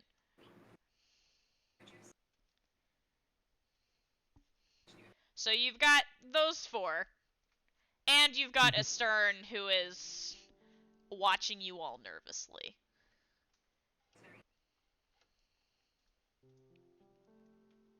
Redwin's kind of looking around, trying to decide what to do. I mean, you know what? Fair enough. Oh, there's also this person, um, off to one of the sides, and she is, like, the picture she is painting.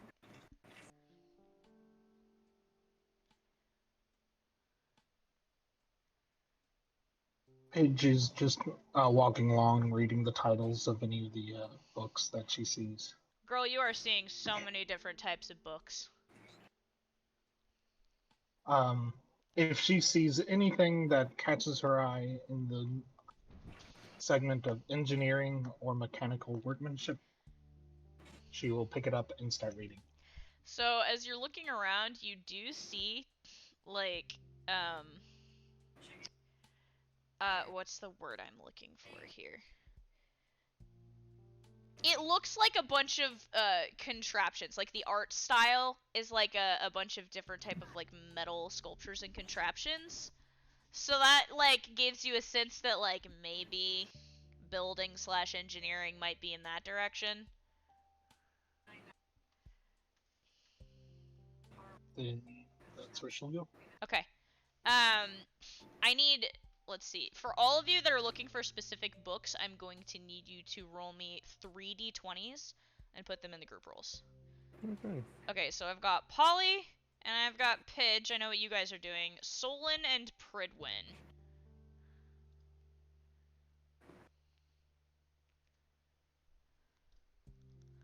I have no idea what to do.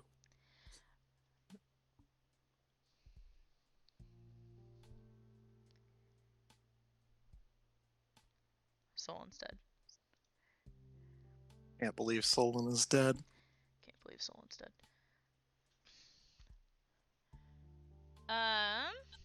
Okay, hold on a second.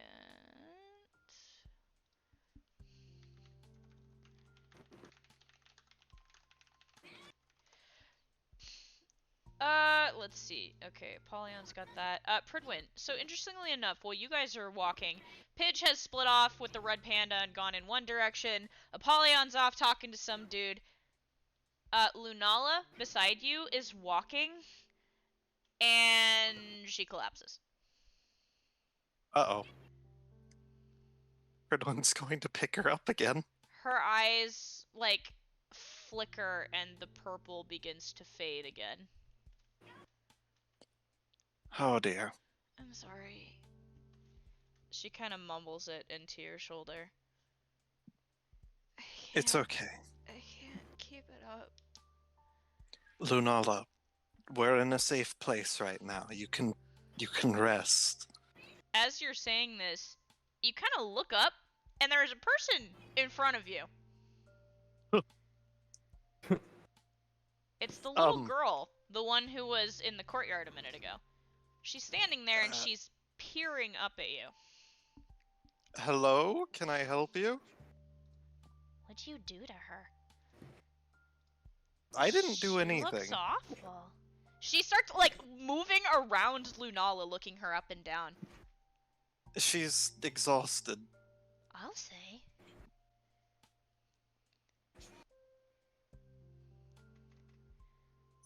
You'd better, like, let her refill. You know what I mean? If somebody runs out of their magic, it's kind of bad for us. I'm afraid I'm not very well versed in magic. Yeah, that figures. How does one recharge? What do you mean, how does one recharge? Does she not know how to take care of herself? What, has she been under a rock her whole life? That would be correct figuratively and literally. The girl squints at you. It's an incredibly long story.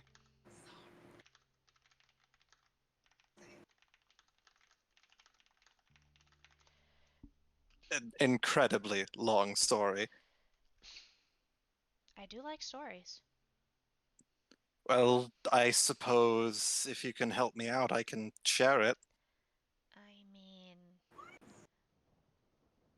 like, I don't know how much help I would be, but, you know, Rila's really smart. Well, if you can point me in the right direction, that would be just as much a help as anything. Come on, she says, and starts walking. She doesn't look to be much bigger or older than Katya. But her demeanor is like the complete opposite of Katya. Like, she is very reserved, no nonsense. Even her walk is proper. She is leading you back toward the other courtyard, where the girl with the hovering books was. So, do you want to hear the story, or would you rather it wait? You should probably tell it to Rila. Very well. You get out into the courtyard, and you see the girl. The books are still hovering, and interestingly enough, her eyes are closed, but the pages are still flipping. What do you want, Aerie?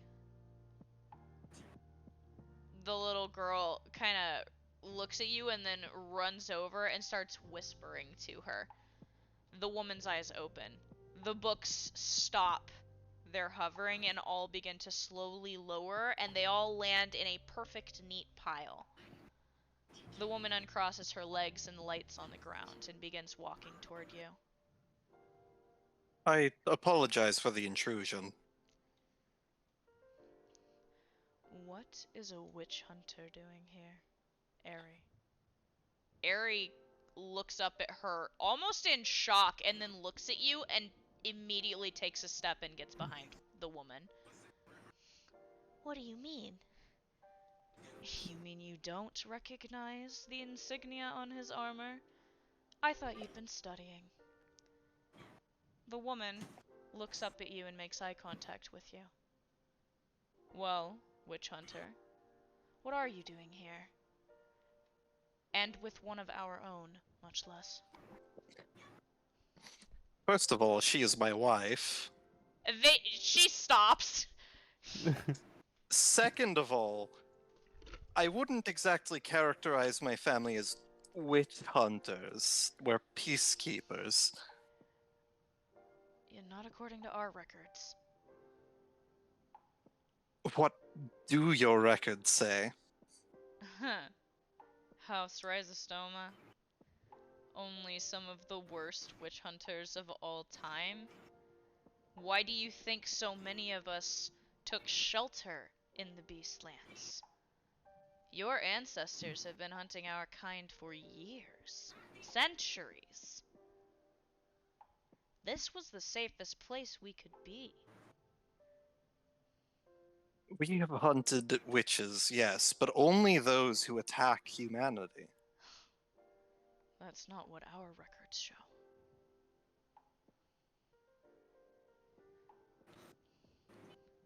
Well, Records aside, what's up with this? She says, gesturing to Lunala. she doesn't know how to recharge her magic. And unfortunately, I'm not exactly an authority on the subject. What has she been living under a rock her whole life? Ari goes, that's what I said! T- Again, technically, yes. Literally, yes. Literally, yes.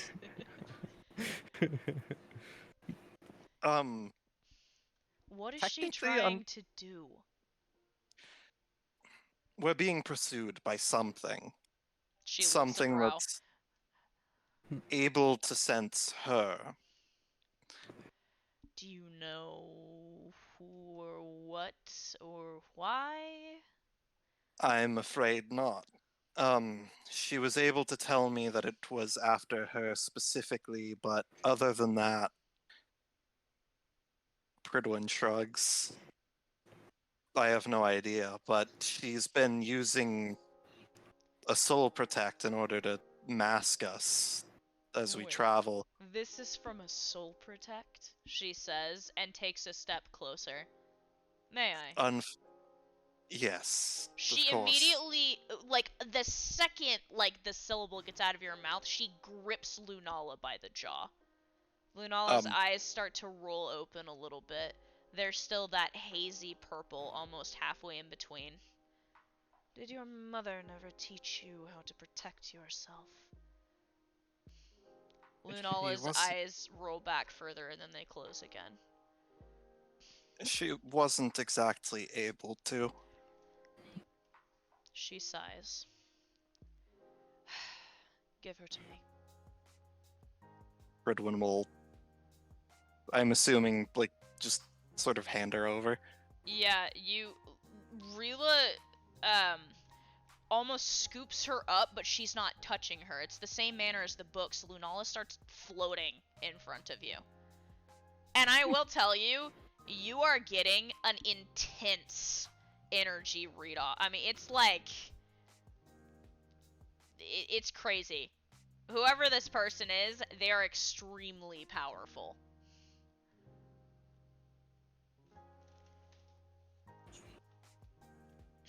Right. She needs to be educated. You see Ari grimace. I see. Let me tend to her.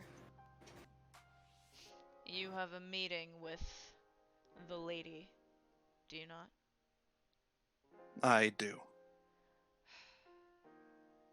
I hate to be absent, but more important matters, she says, looking like her eyes have not left Lunala.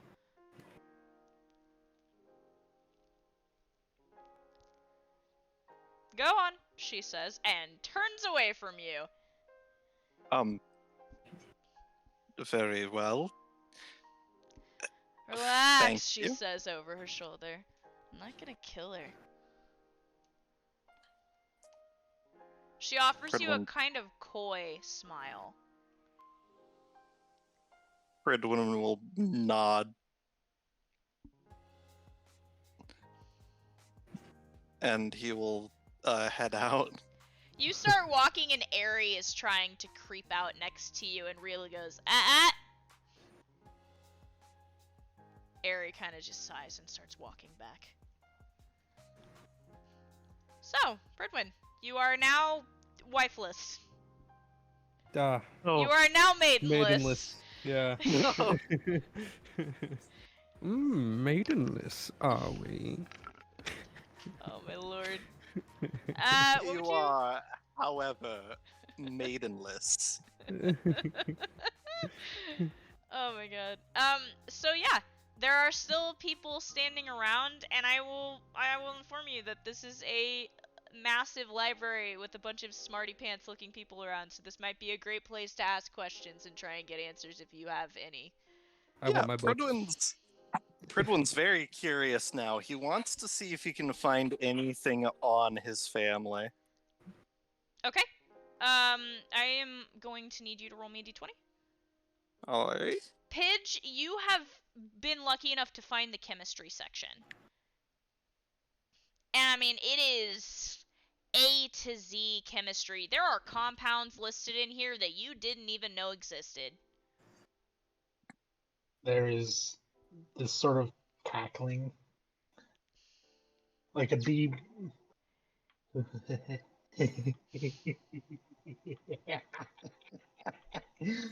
Coming from the chemistry section. Pridwin looks off in that direction, a single sweat drop rolling down his mask. Oh my lord. Apollyon clenches the grenade in his pocket. Oh god. You will also notice that Liam and Minerva are gone. Wonderful. Yes. I rolled a 16 on my search.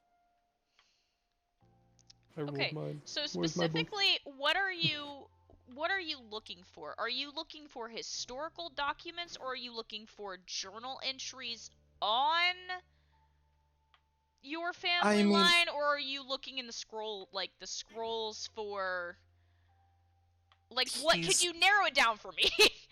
I mean, he'd be looking for anything regarding his family, but I guess historical documentation would be probably specifically a mix of historical and personal documentation. So, like journals and historical documents, Okay, so that he could kind of cross-reference what's supposed to be objective truth and what personal encounters were. there are several dozen different kinds of books that mention the rhizostomas. There is one specific history book that is titled The Rise of the Rhizostomas. Now we need a fall of the rhizostomas. Oh god, no. You do not see a sequel to this book. So it is only The Rise of the Rhizostomas. They appear Not to yet. have not written The Fall of the Rhizostomas yet, but it might be in the works. You never know. It could be in the works. God. This book... Rhizostomas 2, The Revenge of the Jellyfish. Oh, electric boogaloo, quite literally. God. So this book is written from a fear perspective, if that makes sense. This is an Great. outsider viewing the rhizostoma line that has is writing about many of the feats that you are familiar with, many of the witches that have been hunted. Hmm. And kind of it details how the rhizostomas made a name for themselves. And you can tell, like, the person's trying to be objective and not biased, but there are hints throughout the piece that detail fear. You get the sense that whoever wrote this was of the witch bloodline. Yeah. What about my books? Your books. You... Remind me the 2 books you were looking for again. The ones from his lore, the Right. Tablets of Ruin and Forsaken Prince. Okay, so the Tablets of Ruin, you do not find, like, the Tablets of Ruin. You Yeah. find mentions. I wouldn't find those. You find mentions of the Tablets of Ruin several times. Like, there are Yeah. records of people finding pieces of them and then losing them. Sounds about right. Like, that's pretty much it for those. Mm-hmm. You do see an interesting excerpt, however. There is... How do I word this? There is information on Cassiel. Hmm. Interesting. He reads it. As you are pouring through this book, it's kind of hard to understand because the book is in several languages, but the biggest piece of information you glean from this is that Cassiel is rumored to reside somewhere within the boundary of the Beastlands. And it is worded that she, quote, took shelter in the Beastlands. He closes the book, places it on its shelf, and he's going to go find a solitary area. I mean, it's a library. There's plenty of those. Yeah, he's just going to go to one of those. Okay. And he wants specifically to enter his inner room. Okay. Mind you, while you're going off to the side, you see Liam and Minerva fighting this dude. Fighting? Yes. Fighting. As in beating the shit out of him? As in, like, they are in active combat with each other. What Huh. the fuck? And Liam is holding Minerva. He is wielding her. Okay. Oh boy. Oh, I take that back. Sorry, I got that wrong. Minerva is wielding Liam. All right. He nods and he keeps walking. Okay. And he will do that thing. Okay, you're going into your inner room. He wants to specifically try to do something. Okay. Similar to what Soma has done before. I was thinking about doing this for a while. I want to try to contact Cassie.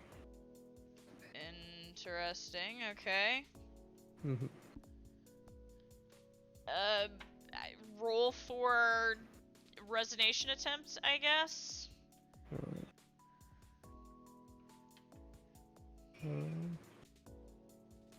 I get a Go on. count roll against those.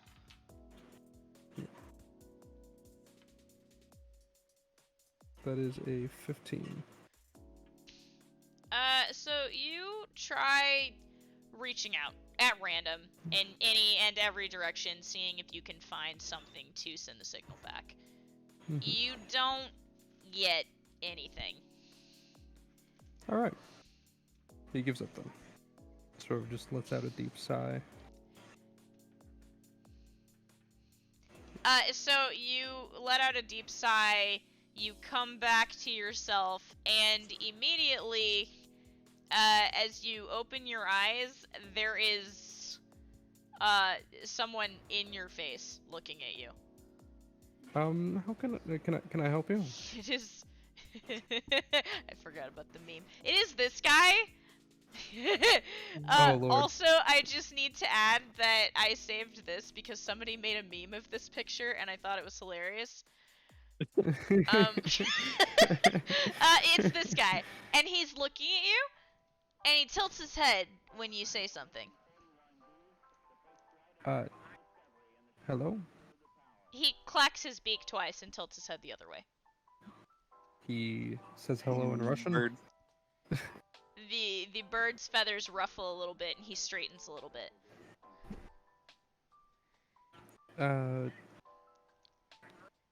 Hi. What are you doing? The bird walks a circle around you and looks you up and down. Do I smell like something? What's going on here? Clacks his beak, and the feathers at the top of his head ruffle a little bit. He nods to himself once, and he turns around and walks away. Interesting. Okay. All right. Pitch, how you doing in the chemistry section? Has anything exploded I was yet? about to say, is the chemistry section on fire? I need to know that first. No, because mostly it's just reading at this point. Ah, okay. So she's not actively practicing anything. Got it. Good. That's great. She's disappointed because she doesn't have any of the chemicals on hand. Right. That makes more sense.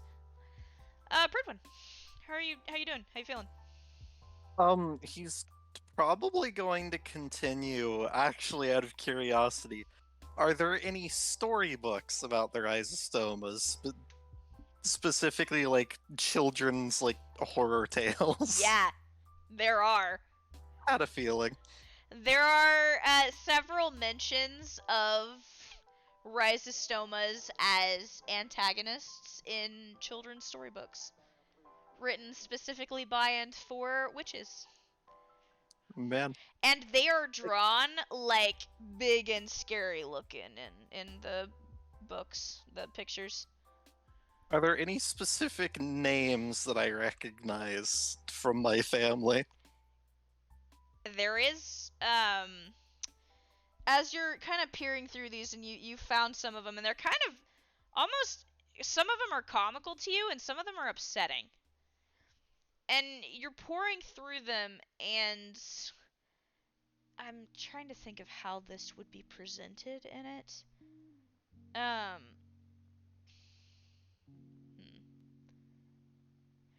There is a historical account, and a bunch of pages are missing from it.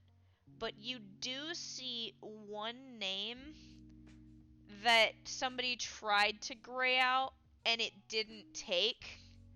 Like the ink, like they did it in a hurry, and it didn't get covered. And I'll let you guess who it is. I mean,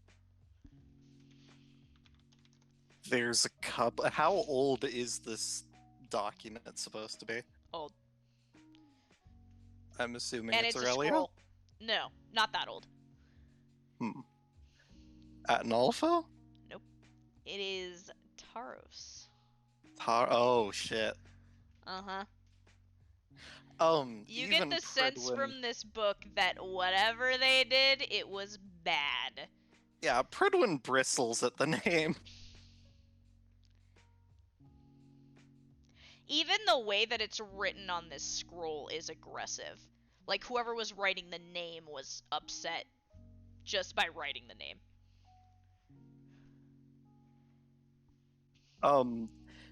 Was he able to get anything out of that apart from just the name? No.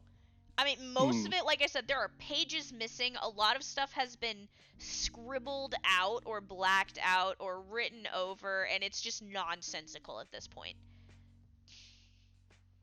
He's going to hold the scroll up. Does it look like people are taking books with them, or? Yeah. Okay, he will take the skull with him then. I mean, you saw Magpie. Magpie had a stack of books as big as she was. Like, you can take Yeah. things out and put them back. Yeah, I wasn't sure if like it was sort of like you can pull the book out and read it, but you can't like leave with it, sort of thing. I mean, that's a fair question for Pridwin to have, but like I said, you could assume based on the fact Magpie was carrying books that you can take them from their spot on the shelf.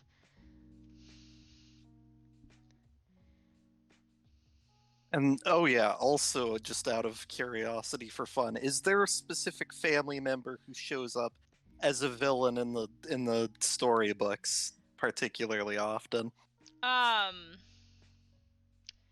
Let's see. I'm trying to think who the worst of the worst. The worst of the worst would be for you. I don't know. Who was the really bad one? The really bad one? Early on. I mean, in terms of like the ones who did the worst shit, I mean, Taros was the worst of the Yeah, not him. Rhizostomas, and then the earliest, because the Rhizostomas did descend from Sanguinae. That might be who I'm thinking of. He the one that had the weapons made out of skulls? Or he had skulls all over him? Yeah, Yeah, he that's was him. the one. Him. That's the depiction you see, like a person with skulls on them. Yeah, I'd imagine Sanguinae And shows up a lot. in the storybooks, the eyes are glowing like purple, like to represent that they are all witches. And many of them, like, there are actual heads, not just skulls of like children. Hmm. Like, if you thought German fairy tales were bad, Oh yeah. which fairy tales are worse? But yeah. Fred will probably move along now. Yep. And everybody bailed out, so if you have any other things you want to research, be my guest, because you have a little bit of time. I won't actually. I won't actually start the forum with just you. But Yeah. if there's anything you want to cover, be my guest. I think I'm good to wrap up now. Alright.